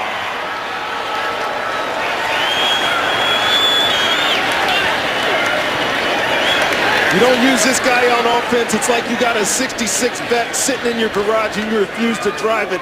Chicago's thinking right now we should have given this kid the ball more last year. Matt Ryan does a good job here chasing the play at the line of scrimmage, setting up that screen to Devin Hester to beat that blitz, and he breaks a couple of tackles, and he's just athletic and fast and still got it, Chris, at 31 years of age.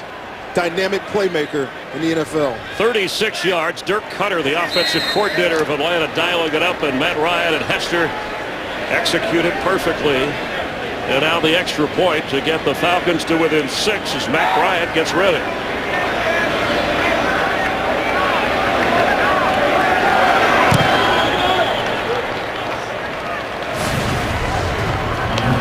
Matt Ryan with his 10th touchdown pass of this season as Atlanta within 6 of the Vikings.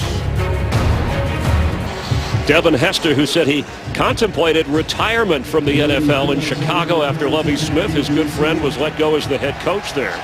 Almost signed with Tampa Bay, but settled in Atlanta when they gave him the chance, well, guaranteed money, but to play receiver along with returner, and he catches the touchdown pass from Matt Ryan.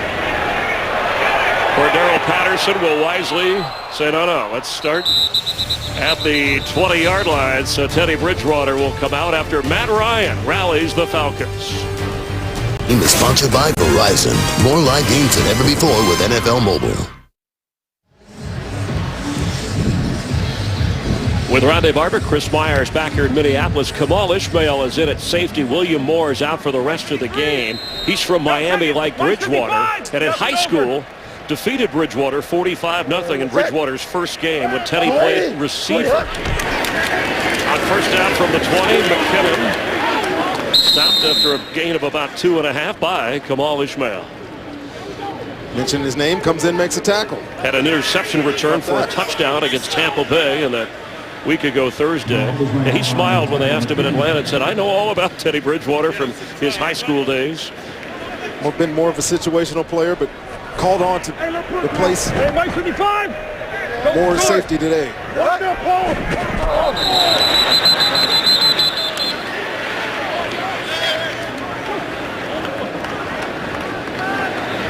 Ball start.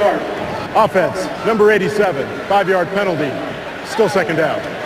Marquise Gray, the reserve tight end, the former quarterback for the Golden Gophers of Minnesota, who of course are the host, letting the Vikings hang out here until their new stadium is ready.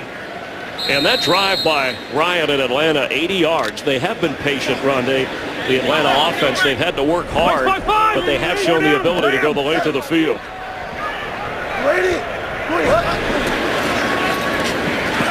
Time for Bridgewater, and on target to Jennings, and he's got a first down.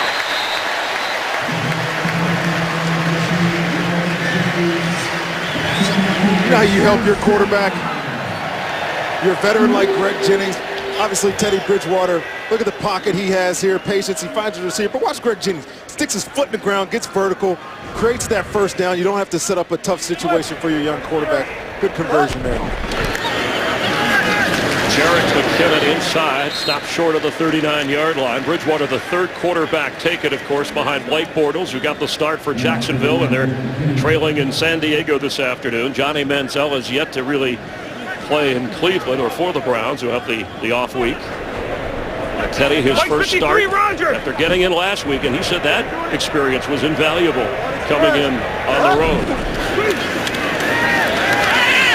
On target to right. Jarius right to midfield. They were playing off him, and he took advantage. They were. They gave him a lot of room there, and Teddy Bridgewater delivered a great ball out to Jarius right now. If you're Atlanta's defense right now, your quarterback just led an 80-yard drive to make this game 6 points. This is a time when you got to step up. Whether it's somebody up front make a play, somebody in the secondary make a play. They've been giving up way too much yard to this young quarterback today. And in the air and incomplete. That's the kind of play you're talking about. And I was going to ask you, Ronnie, for all the years you played in this league, for a rookie quarterback in his first start to have the kind of success so far that we have seen all the way around, running, throwing, commanding the huddle, the no huddle. Very impressive from Bridgewater. I remember my first start in the league, and it was not nearly as successful as this has been. Your heart was pounding. Yeah, my heart was pounding out of my chest. I knew that I wasn't ready. I was excited about my opportunity. But his poise and his calm under pressure, like I said early in this football game, it's not too big for him. This is exactly where he wants to be. He's been preparing for it his whole life, and we're seeing it unfold today. On 2nd and 10, stepping up in the pocket, and incomplete, and almost intercepted. A little bit of an overthrow there. Atlanta had a chance for a takeaway, and the frustration of Desmond Trufant, who was the best cover guy in that secondary. Yeah, you was just asked for a big play by the defense. It was like fielding a punt for Desmond Trufant. I know he's a great player. He's going to get a lot more opportunities in his career to make these type of plays, but you got to come down with that interception there. And again, it's Atlanta defense under pressure all day long. They got a 3rd and 10 here. You got a chance to get off the field. Steal some of this momentum that Teddy Bridgewater has brought to this offense. Atlanta came in leading the league on points, on takeaways. They do not have a takeaway here. Bridgewater dancing around. There's a flag in the secondary on the other side of the field. Penalty marker down in the secondary. It looks like it's going to be a hold in the secondary, so got to give it, though. Holding. Defense, number 50. 5-yard penalty. Automatic first down. That's O.C. Umenyiora, who was dropping into coverage. They brought pressure from one side. O.C., who has been obviously been one of the great pass rushers in the league, being asked to drop into coverage, and he lost his man there and grabbed it. But you got to give credit there to Teddy Bridgewater, creating some more time and making plays as he gets a first down and 10 from the 45 of Atlanta. McKinnon with a good hole. There comes a flag on the back end of that. There comes a second flag. And a hold against Minnesota, the quick indication. Holding. Offense, number 62. 10-yard penalty. Replay first down. Vladimir Dukas, the penalty. I wanted to mention some of the Atlanta defensive players said what they noticed about Bridgewater studying game tape was that, like Russell Wilson in Seattle, he runs looking to throw. He doesn't just run and take off with the football. Yeah, of course, if there's open grass, he's going to take it. But you're right. Like Russell Wilson, like some of the other mobile quarterbacks in this league that don't want to rely on their athleticism to be runners, they make room in the passing game with their feet, and Teddy is showing that today as good as anybody. Jarek McKinnon setting this play out. Matt Asiata in the backfield. Mike's spot three, my bad.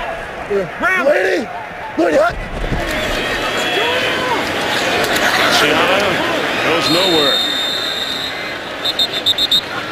Paul Warlow, who came in tied for the league lead in tackles, the linebacker, with his 7th tackle of this game, and leads the team in that department.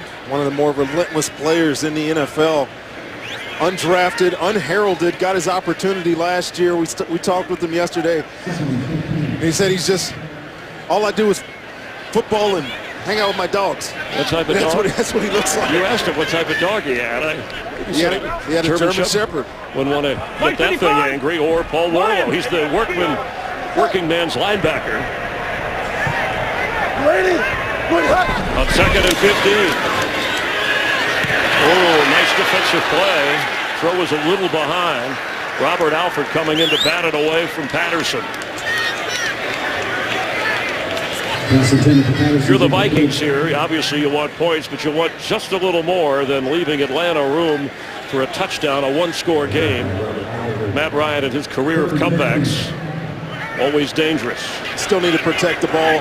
They've done that. I know it's 3rd and 15, and obviously the temptation is to want to get this, but your defense is playing well. Teddy Bridgewater is playing well. You're not asking him to do too much. Let's see if they continue that trend on this 3rd and long. Need to get to the 35 of Atlanta. The screen, that's Jarius Wright, and Atlanta all over that. He may lose yardage. Dwight Lowry from his safety spot.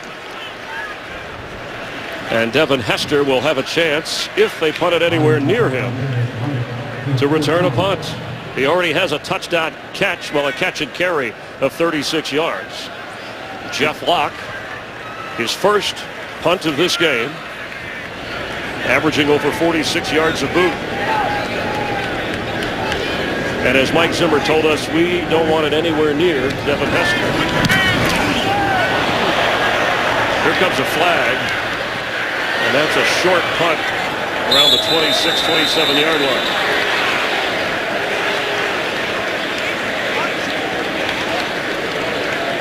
Four penalties called against the Vikings, accepted. 3 accepted against Atlanta. That's a 24-yard punt. It's not what the Vikings had in mind here. That's a little too cautious. But that's what Hester does to people. You hit a mortar punt, you don't even change the field position at all. Holding by the kicking team. Number 22. That 10-yard penalty will be added to the end of the play. It'll be first down, Atlanta.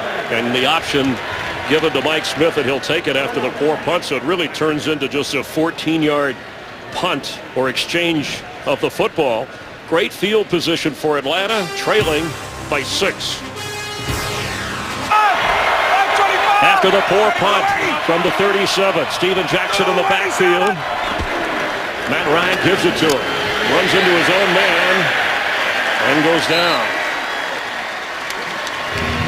Chris, that was the best this Atlanta Falcons defense has looked all day. You know, they had that couple of big plays there at the beginning of that drive, but when they got past that 50, they buckled down. You just get the feeling, I don't know, maybe it's just me, that at 21-27 right now, that Matt Ryan and his offense are ready to take control. It's been in Minnesota's hands all day. But you got number 2 sitting back there, and that complement of receivers and running backs, you got to think this game's going to get real interesting real soon. 2nd and 10. Ryan deep and just does overthrow Ronnie White. Josh Robinson running with him stride for stride. He battled a hamstring all week during practice. Real good coverage here. Kind of a delay play. Matt Ryan was actually looking to the other side, but as we've been talking about all day, he bought himself a little bit of time, stepped up in the pocket, and tried to get a big play over this corner there, but just a little bit out of the reach of Roddy White. 3rd down and 10. Mike Zimmer's defense has been blitzing a lot in these situations. Let's see what he dials up here for 3rd and 10 for the Atlanta Falcons.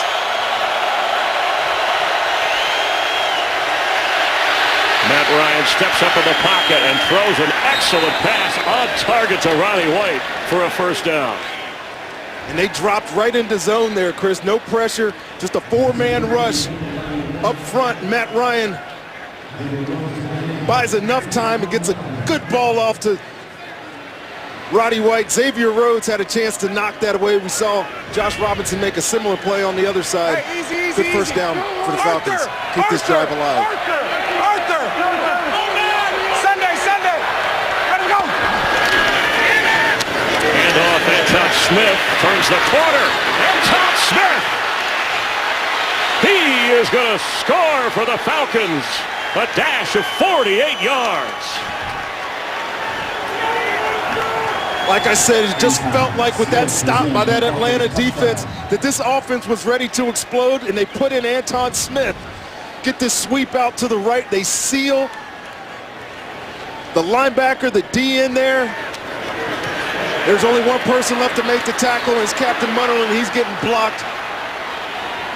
Big play by the Atlanta offense. Give them a chance to take the lead here. Former Florida State player, a free agent who battled a hamstring during the week, but he looked good on that run. And this extra point will give the Falcons a 1-point lead. You pound away with Steven Jackson, and then Anton Smith dashes 48 yards, and the Falcons lead in Minneapolis. Tonight it's the all-new Sunday Fun Day with the season premieres of The Simpsons, Brooklyn Nine-Nine on its new night, and the once-in-a-lifetime Family Guy / Simpsons Smash-tacular. Sunday Fun Day starts tonight, 8 Eastern, 7 Central on Fox. Anton Smith, he had a 38-yard touchdown run against Tampa Bay, his third touchdown of this season. 2 runs and 1 catch, and that gives the Falcons the lead as they kick off. Matt Bosher. See if Cordero Patterson has a chance on the return on the bounce, and no. Vikings will come out to the 20-yard line. Teddy Bridgewater, 16 of 24 so far to lead the offense. Let's head down to the field again and Jen. Chris, a tough day for the Falcons O-line. Tackle Lamar Holmes is back in the locker room with a foot injury. He's questionable. Meanwhile, Justin Blaylock had that lower back injury in the first half. Chris, technically he's still listed as questionable, but he's still in the locker room. He did not return to the sidelines after the half, Chris. And Peter Kahns went over to play left guard, Gabe Karimi to right tackle in that last drive for Atlanta, and they did the job springing the touchdown run.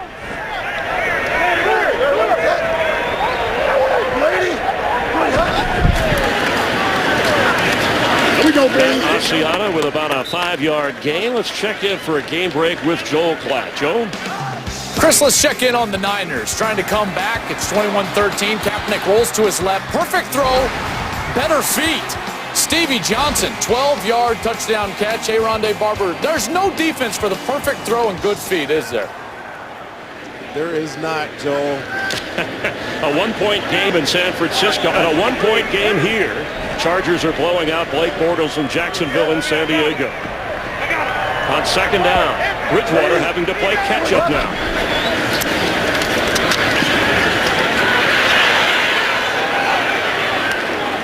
Wisely gets rid of it. Nothing was there. Nothing was there. Yeah, you're right, Chris. Corey Peters put a little pressure on late. Had time. We haven't had a sack so far in the game today.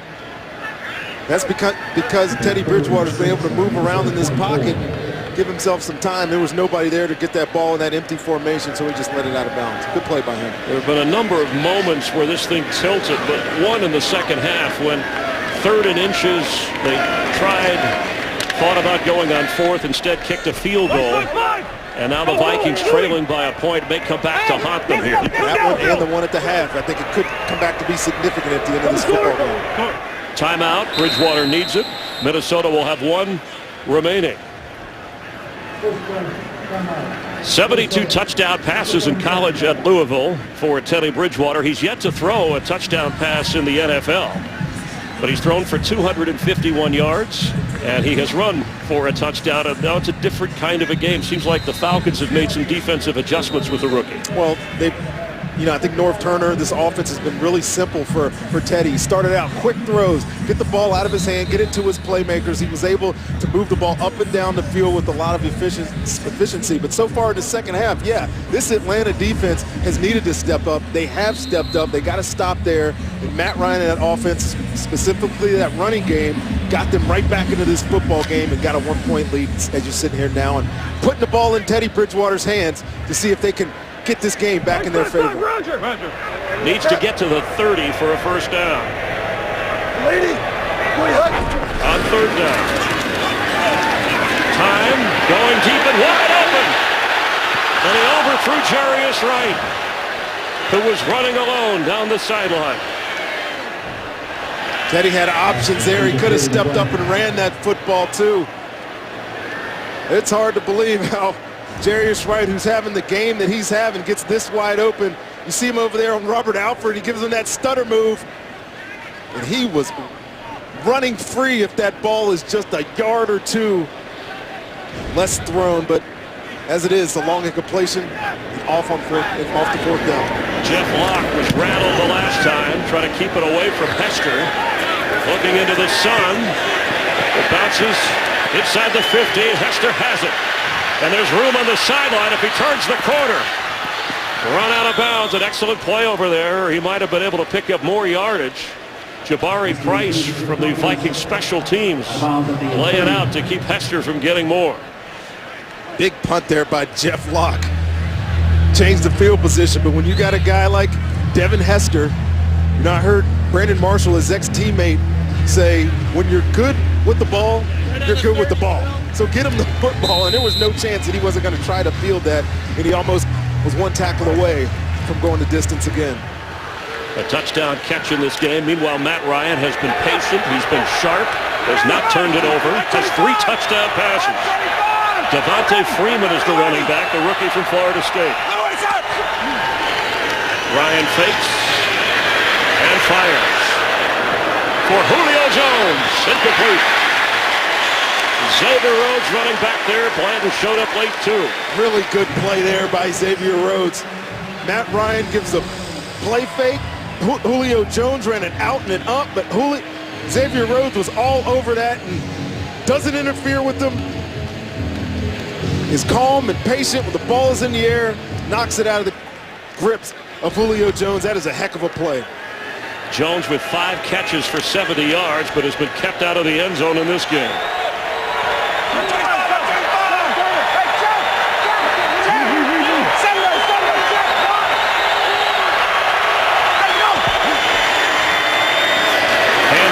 Freeman. That should bring about. And then here comes at the end of the quarter here. We have an injured player, I believe, a member of the Falcons who is down in pain, and that's center Joe Hawley. We've already seen Justin Blaylock and Lamar Holmes on that offensive line, have the lead. Yeah, they might need Mike Tice to come put a uniform on. 3 linemen down. I wonder how many they have dressed, if they have the ability to deal with another injury on that front. Well, James Stone is inactive. He plays inside in a reserve role as center and guard. So is Ryan Schrader. Gabe Carini is the primary backup at right guard, right tackle, and left tackle, and he's already in the football game. Peter Kahns would have to slide over to play center from the left guard spot, maybe move one of your tight ends over, or your fullback Patrick DeMarco, if Howley cannot play. Let's see how they line it up. And look, Matt Ryan is working with Peter Kahns right now, who has played some center.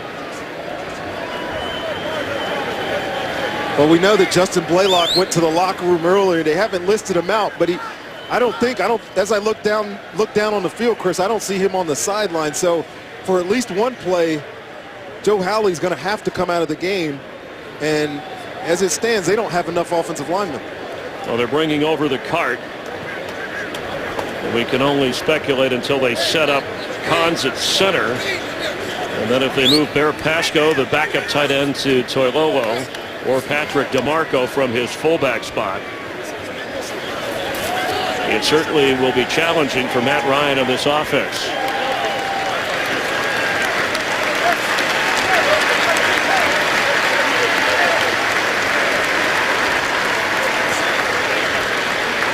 On a warm, actually hot day for the fall here in Minneapolis, over 80 degrees. And Howley says thanks for the cheers and the applause, toughing it out down in the trenches. 5 seconds remain here in the third quarter.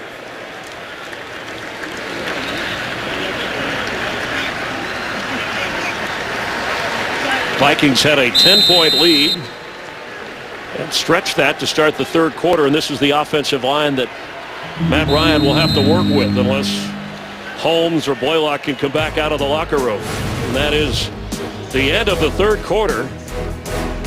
Atlanta leading by 1. They have the football. We're glad you're watching the NFL on Fox. Mike Tice working with the offensive line reserves. Yeah, he's overtime now. The Atlanta Falcons only have 9 offensive linemen on the roster. 2 of them were down for the game, so that leaves 7, and 3 of them are hurt right now. So that leaves tight end Levine Toilolo. You see him right there playing right tackle in this offense now. Peter Kahn's the center, Gabe Karimi the left guard on an important 3rd and 5. Freeman the back. Ryan to throw. And wide open, and he missed it. Pass fell short for Julio Jones. Looked like Matt Ryan threw that a little bit early. He did throw it a little bit early, and Julio Jones had Xavier Rhodes on the ground. But, hey, give credit there to your backup or your emergency. We don't talk much about emergency tackles, but your emergency tackle there, Levine Toilolo, kept that pocket pretty clean right there. Marcus Sherrill's back to receive the punt of Matt Bosher, standing at the 15. Again, the sun a bit of a factor here, coming through the open end of this stadium of the Golden Gophers. He's got it. It's a move on. Sherrill's across the 20. A quality return. Eric Weems making the tackle to set up the Viking offense. Week 4 continues with Sunday Night Football tonight, 8:30 Eastern on NBC. And tune in tomorrow for Monday Night Football on ESPN. Teddy Bridgewater, his first NFL start, the rushing touchdown. Ball has been sprayed around the running game. Jerick McKinnon, the rookie runner, 98 yards rushing. 53 has helped Minnesota with 27 points, but trailing by 1.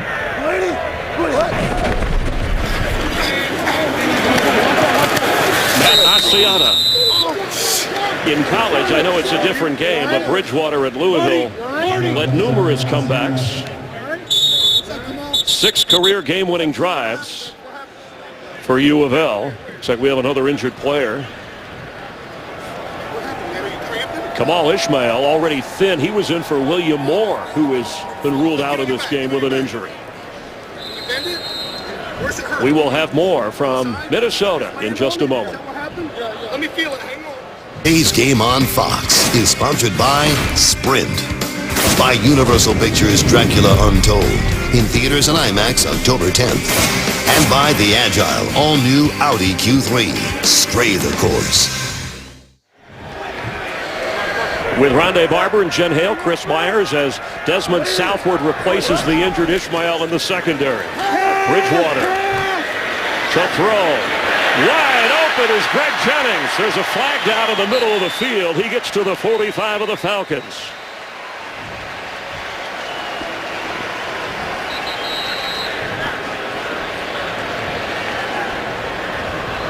A 29-yard gain pending the flag. Prior to the pass, holding, defense, number 27. The penalty is declined. Result of the play is a first down. Mike Nolan continues to dial up blitzes at Teddy Bridgewater, but he's just unfazed by this. And watch this route by Greg Jennings. Fakes it inside. McClure has no idea where he goes. He disappears to the outside, and Teddy Bridgewater finds his most veteran receiver for the big game. We're going to the mic. From the 45. At one time, the Vikings had a 13-point lead. They're trailing by 1. Bridgewater right on target to Cordero Patterson.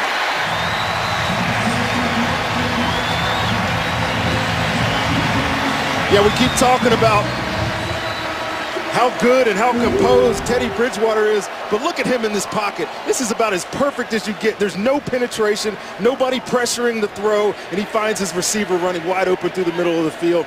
Teddy Bridgewater's having a day, but all the credit so far has got to go to that offensive line. He is over 300 yards passing at his first NFL start. Ishmael back in at safety for Atlanta. Bridgewater to throw again, end zone, and incomplete. Jennings running. 18 out of 29 for Bridgewater, and that touchdown run. Remember, there was a missed field goal by Blair Walsh, or this score would be different. Already in field goal range at the 23 of Atlanta.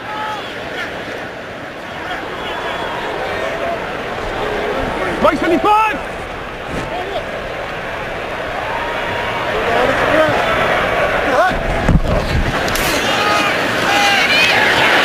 After the fake inside the 10. A tough grab, but Jarius Wright reached back and held on to it. I'm asking myself right now, because I haven't seen him on film so far this year. Where's this kid been? Playing one-on-one against their best defensive back there in Trufant, and he has won against anybody they line against him today. Big game for Jarius Wright so far. Offensive coordinator North Turner told us on Friday, Jarius Wright can run. He could be a big part of this offense, and he is today with his 8th catch. Matt Asiata carries. Down inside the 5-yard line. It'll be 2nd down, goal to go, Vikings.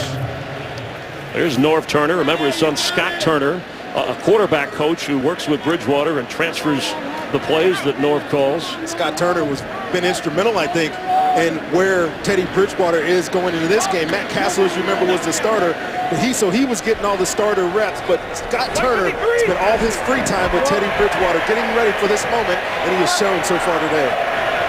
3 wide receivers. Matt Asiata carries into the crowd.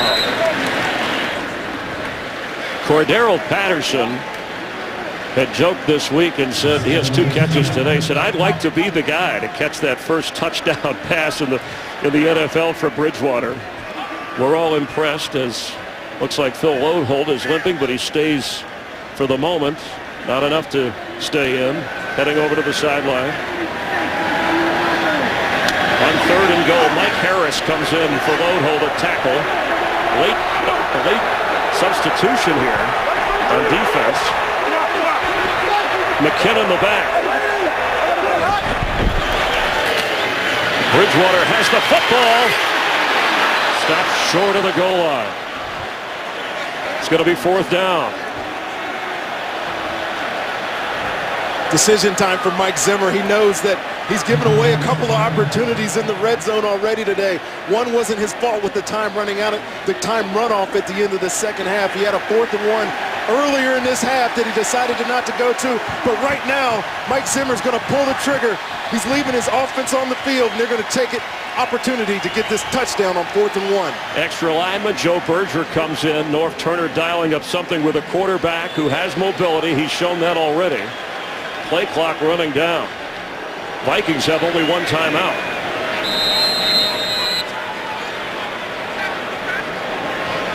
And they're going to use it.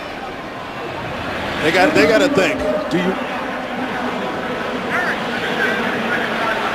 Saw North Turner there in the booth. I'm sure he's got a direct line right now to Mike Zimmer, and he's got to be thinking, do we want to take the points and get the lead here, but only leave us with a 2-point advantage? Or we score a touchdown and really emphasize or really take control of this game a little bit more, make Matt Ryan have to drive down and score a touchdown. I know there's 10.5 minutes left in this game, but this is a big decision for the Minnesota sideline right now. And it looked like Bridgewater was a little bit shaken up on that previous play. They wanted to make sure he was okay. You see him turn his ankle a little bit there when he went to make that cut. The other part of it is Mike Zimmer knows how well his defense is playing, even though Matt Ryan and this Atlanta offense can score. So even if you don't get in, you've got them backed up. 4th and goal for the Vikings. Matt Asiata the back. With the fullback Felton. Touchdown, Minnesota! Matt Asiata once again.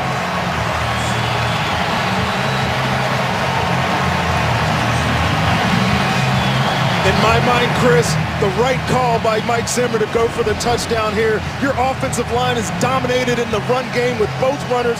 Matt Asiata's 2 touchdowns before this, adds his 3rd. Give them a chance to put themselves ahead. And I think now, Chris, you go for 2 points. Make sure it's a 7-point lead. If you convert either way, a touchdown would have beat you. So let's go for it here. Chance to make this even. It's nice that you carry that conversion chart with you wherever we go. And what a gutsy call. First-year head coach Mike Zimmer, who has had to deal with a lot away from the field. But he's a football guy. And going for it on 4th with his rookie quarterback here in the 4th quarter. Trying to make it a 6-point game, make it 7 if they get the conversion.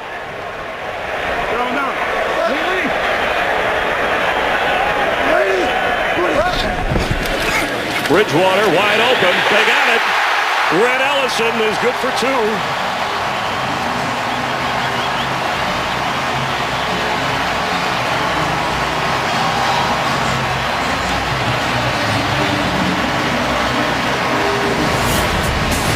Minnesota playing man-to-man, get the 2-point conversion, get that 7-point lead. And on a 4th down gamble, number 44, Matt Asiata with a touchdown. They are checking the right foot, right ankle of Teddy Bridgewater. His left foot after that last drive. When they used their last timeout as he kind of limped away, but Matt Asiata scoring the touchdown. Devin Hester bringing it out for Atlanta. Hester with a solid return across the 25-yard line. It's a 7-point Viking lead. Baseball's postseason moves to America's new sports network Friday. Game 1 of the National League Division Series. The winner of the wild card, Giants or Pirates, they'll play Wednesday. They take on the Nationals, best record in the league this year in the National League. And the Cardinals and Dodgers, Wainwright and Kershaw, likely to be the pitching matchup. Wonder if Kershaw remembers Wainwright starting that All-Star game ahead of him. I know Dodger fans do. Fox Sports 1 is your home for October baseball in the National League postseason.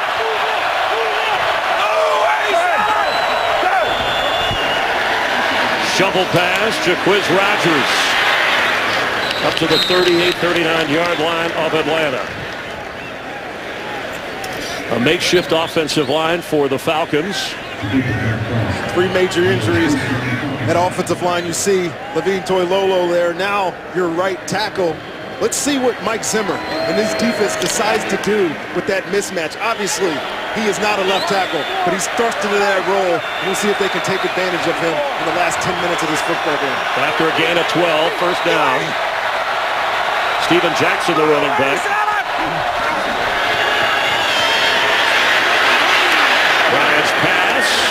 Ronnie White has it, and it's a first down just across the 50. Matt Ryan, his spectacular career, 25 game-winning drives. He's in a situation here with 9:45 and counting to do that. Of course, a touchdown and extra point only ties at the moment. You're never out of a game when you have 2 as your quarterback. His years in this league, I've seen it. I've played against him. You know he's giving you an opportunity to win every single football game. He's got an opportunity again to do it today. 9 of those drives came on the road. Handoff Jackson. They lose yardage. Xavier Rhodes from his corner spot. Yeah, these Viking corners, they're getting after. They're playing well in coverage. Coming up, tackling the big fella. You get him high, doesn't give an opportunity to break that tackle. Good way to wrestle him down to the ground. Good play there by Xavier Rhodes. And interesting with the rookie Anthony Barr taking in the defensive signals, as you mentioned, and the rookie Teddy Bridgewater taking in the offensive signals. The 3rd youngest team in the NFL is ahead of the 2-1 Falcons here in the 4th quarter.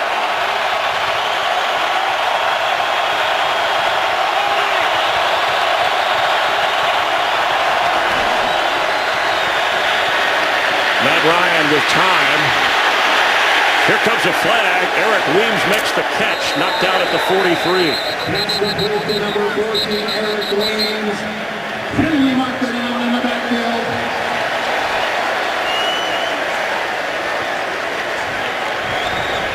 Holding, offense, number 70. The 10-yard penalty. Replay second down. That's on the rookie first-round draft pick Jake Matthews as Tom Johnson was coming in. There's Toilolo. I don't get what the Vikings are doing here. I asked if they should take advantage of him having to play tackle. Why not rush him on the edge? Make him move his feet. Make him do things, unconventional things that tackles have to do. Cannot have practiced it. Mike Zimmer and that defense should be heating them up there on that left side of that defense, and they haven't done it yet in 3 plays. 2nd and 22. Remember, they had a 3rd and 20 in the first half. Matt Ryan converted that, and it wound up being a touchdown drive. Quick pass, midfield. It'll be 3rd down. Hester knocked down right at the 50. I'll tell you what, Devin Hester, you get the ball in his hands. Looks like every time it's coming his way that he has a chance to break it. He's, 31 years old. He told us he's not as fast as he used to be. He ran a 4.2 coming out. Well, he probably slowed down to about a 4.3, as he said, and I believe it. His feet are quick. He's a playmaker when the ball is in his hands. He almost looked like if he'd have broke that tackle, it would have been another huge play for them. 3rd and 12 from midfield. Vikings got double mugs, all linebackers up there in the line of scrimmage. Matt Ryan under pressure. He is going to go down. Anthony Barr.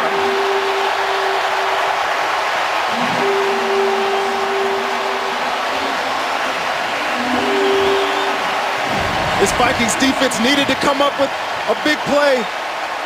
Both of these guys sitting in that A-gap. Confused the line. Anthony Barr with the delayed rush. Nobody accounts for him. He gets his 2nd sack of his young career. Forced to punt. Matt Bosher standing at the 25 of Atlanta. 6:45 and counting.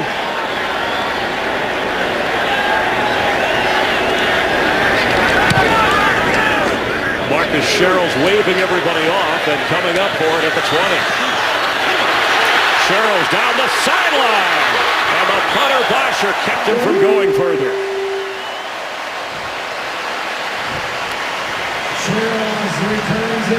Vikings get a big stop on defense.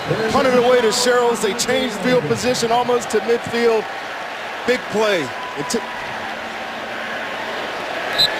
And Bridgewater being helped and not looking comfortable.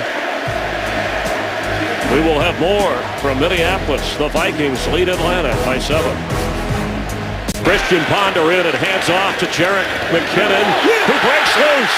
He's down to the 40 of Atlanta. So Teddy Bridgewater with a left ankle injury carted away moments ago, and so Christian Ponder, the backup quarterback, because Matt Castle is on injured reserve, takes over. And what does Ponder have to do with a 7-point lead and 6 minutes to go? Chris, all he needs to do is manage this football game from here on out. And I got to imagine North Turner will not be calling many passes for Christian Ponder unless necessary. Your offensive line has been good today. Both running backs have been solid. Turn around, hand the ball off. Let this clock be your friend here. Woody! On 1st and 10. McKinnon cuts back, brought down at the 41. He was inactive a week ago. And the backup quarterback now in, Christian Ponder. Let's check in on the injury to Bridgewater and Jennifer Hale. Well, Chris, Teddy is back in the locker room right now undergoing x-rays on that ankle to determine exactly what the extent of this injury is. I did try to speak with him as he was heading back into the locker room, and he gave me a big smile and 2 thumbs up. So we'll see what that means as this game clicks down, Chris. Rhonda, here's the play. We'll spot shadow the ankle, that left ankle. Yeah, you see it turned out there. Sometimes when you get in that angle, your foot's out, you get that what they call a high ankle sprain. It's a little bit higher up the ankle. It looked like what it may be. McKinnon again on 2nd down, and the rookie from Georgia Southern, 112 yards rushing today. The emergency quarterback, just in case something happens to Ponder, is Jarius Wright, who has been a star receiver today, leading everybody with 8 catches and 132 yards. And you know what? If they get to emergency quarterback, they better put Marquise Gray in there and let Jarius Wright continue to catch footballs. He's got 132 yards on 8 catches. I don't know if I want him throwing. I want him being on the receiving end. But a critical range here, because a field goal makes it a 2-score game if you can get it closer. On 3rd down. Bad snap. Here comes a flag. Play dead.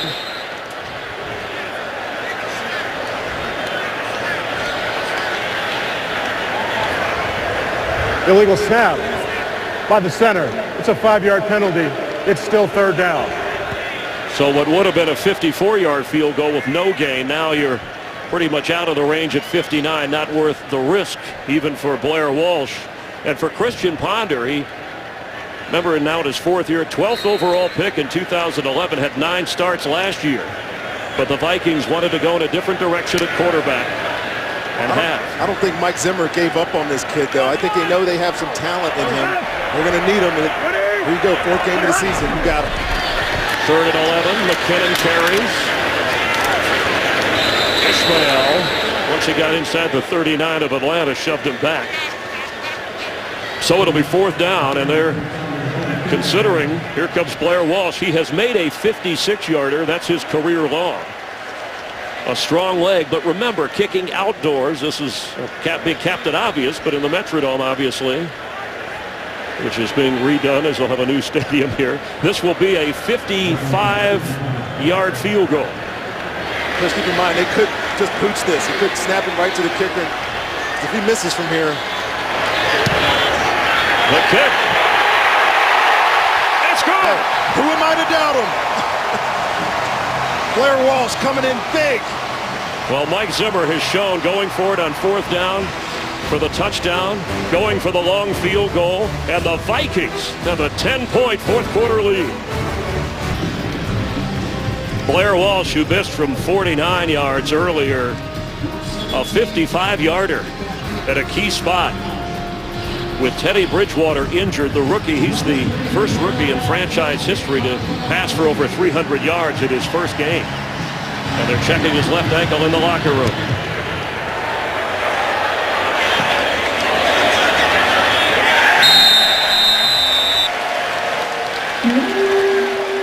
Matt Ryan will lead the offense from the 20-yard line.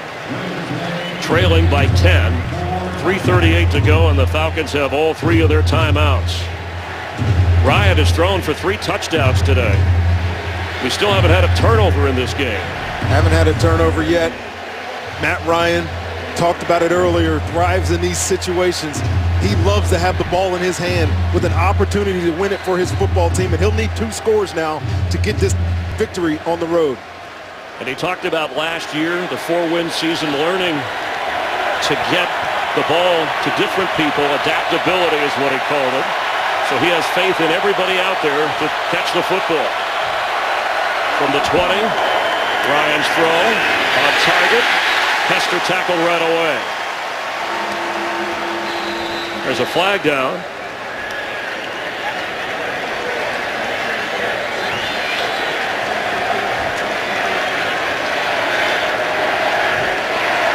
Teddy Bridgewater coming back out from the locker room on the Vikings sideline.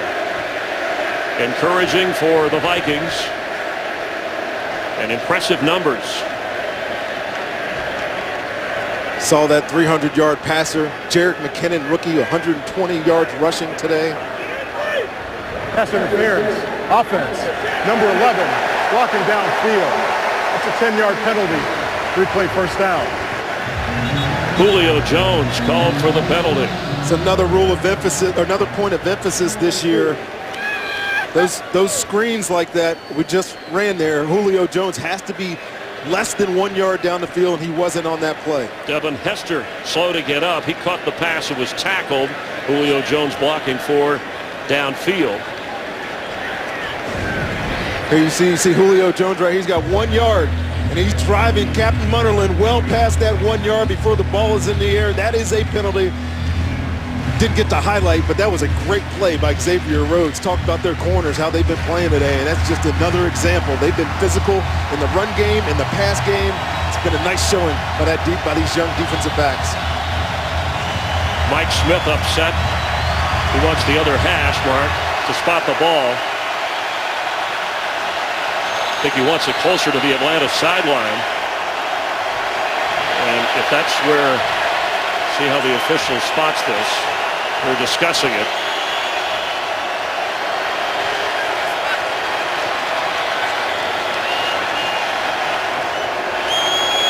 Julio Jones, 5 catches today, but none in the end zone.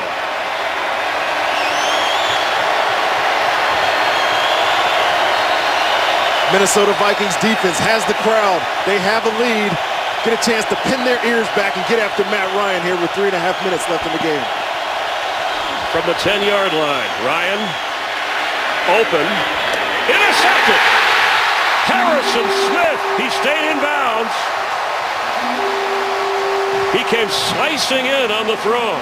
We talked about Matt Ryan not being able to win on the road. Talked about it earlier. He leads the league since last year in interceptions on the road. This is number 18, and he just simply tries to force this ball into Roddy White playing cover 2. Harrison Smith was so wide on those numbers. This was like practice for him, just running over there, get in front of this receiver, and get a huge interception to stop that drive before it ever even got started. As good as Matt Ryan has been, his road record in his career, 24 wins, 25 losses coming into this game. He's been outstanding at home. But with a makeshift offensive line and an offense led by Teddy Bridgewater, he had to play catch-up here in the fourth. McKinnon, the carry. His 14th of the day. Atlanta will use a timeout. They'll have 2 remaining. And the Falcons, if they can quickly keep the Vikings to a field goal, you're still 2 touchdowns away. Exactly. If they can hold them to a field goal attempt, maybe get a block, maybe a miss, give them the field position again. Either way, I don't think Minnesota is going to do anything risky with the ball. This is the time. Jerick McKinnon, Matt Asiata, turn around, take these tough yards, but most importantly, dig into that clock. 3:19 left. It is certainly your friend. Mike Smith said, we do not survive turnovers, especially on the road. You can talk about turnovers. That was the first one of the game, and yes, it's crucial, but it's this man, Teddy Bridgewater, the day he had, the day his offensive line had, the day the running backs had, that is getting these Vikings ahead right now.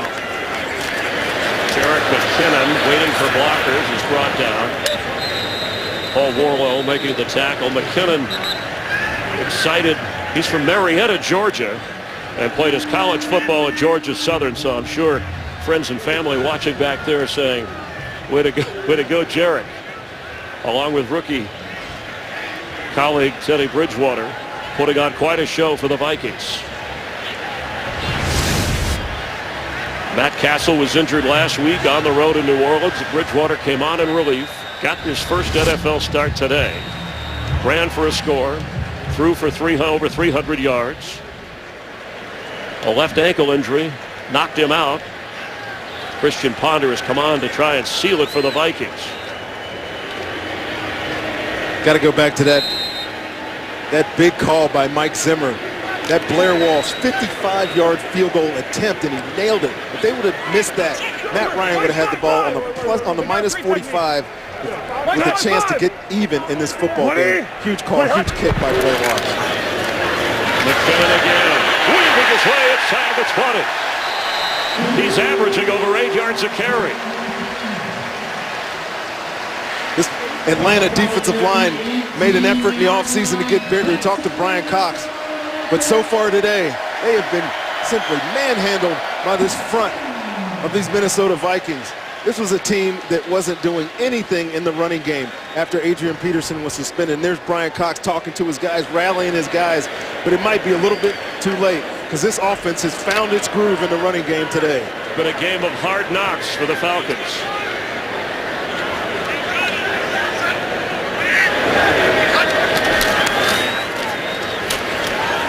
Jerick McKinnon, after Matt Asiata, and the Falcons will use their last timeout. Matt Asiata has scored 3 touchdowns, carried 20 times today. He's the tough inside guy, and McKinnon, the rookie, run well outside at 132 yards. Either way you look at it, they wanted to force their will in the running game. It's something they haven't been able to do, and they were able to do it today against a revamped Atlanta defensive front that just could not match up. A lot of gutsy calls today by Mike Zimmer. One that went against him, I think, with the runoff at the end of the first half, but going forward on 4th down, getting the touchdown to Matt Asiata, then that long field goal attempt. Those are decisions that win football games, and it seems like they're coming to fruition today. And adding a 2-point conversion. 2nd down, 7. We'll have the 2-minute warning, stop the clock. McKinnon carries.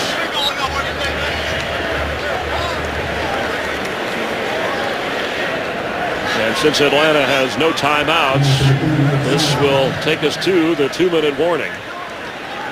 And the Vikings will be facing a 3rd down with a 10-point lead. And time running out for Atlanta on the road. Here in Minneapolis, they've been smiling in the sunshine, the team in purple. We have 2 minutes remaining. The Vikings were hoping he could be the face of the franchise and at his first NFL start. He's given every indication he's capable. Matt Ryan has done what he can do for Atlanta as Ponder keeps on 3rd down, and at the 15 it'll bring up a 4th down.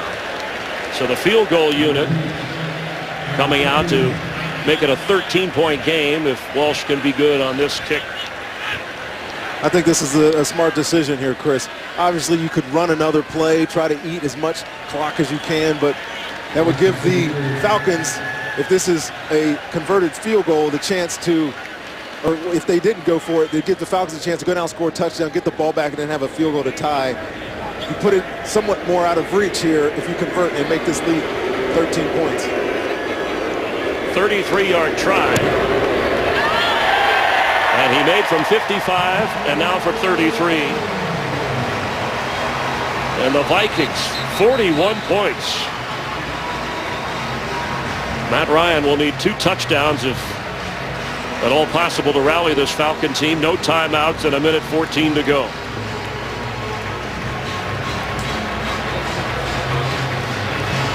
Tom West down there, part of our thanks to Tom West, Bob Hagan of the Vikings Public Relations Department, working with Bridgewater, who was so likable when you chat with him. He's got that young face, and that's something that they talk about for somebody very comfortable, composed, even in conversation, but not cocky, not over the top. Not at all. Confident for sure, but very likable. You want to sit down. He's engaging, very affable. You can tell him jokes, and he's very calm with it.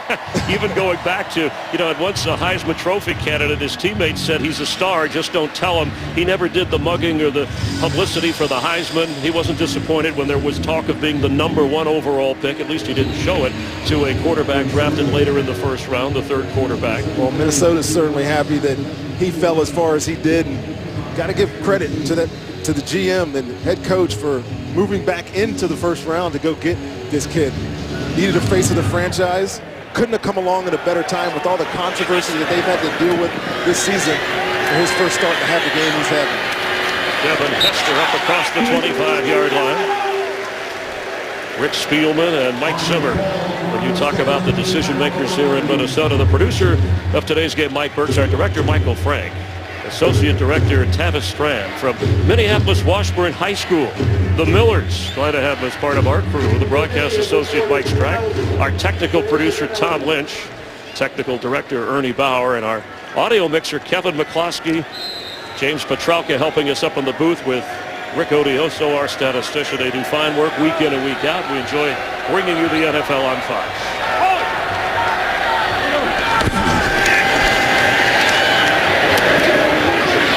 Across the 36-yard line, Julio Jones has a 1st down. Let's get an update again on Teddy Bridgewater with Jennifer Hill.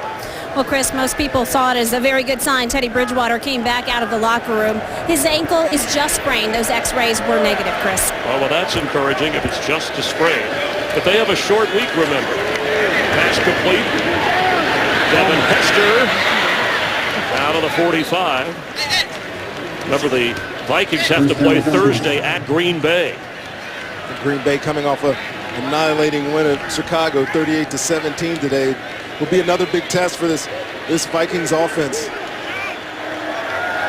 Clock running, no timeouts, Atlanta. 20 seconds. Ryan underneath. Jaquiz Rogers. Need to spike it here. Big win today by Minnesota. At home, Teddy Bridgewater debut. These fans here in the outdoor stadium at the University of Minnesota are loving this victory today.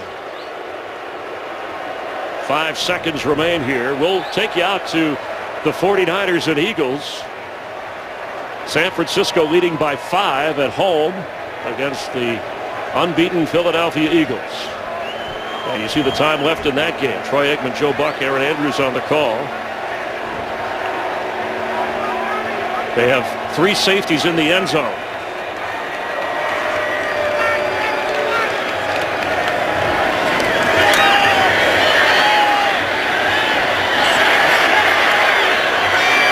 And interception. Josh Robinson will seal it. The Vikings behind their version of Teddy ballgame. improve their record to 2-2. The Falcons on the road with the loss. They fall to 2-2 for Jen Hale.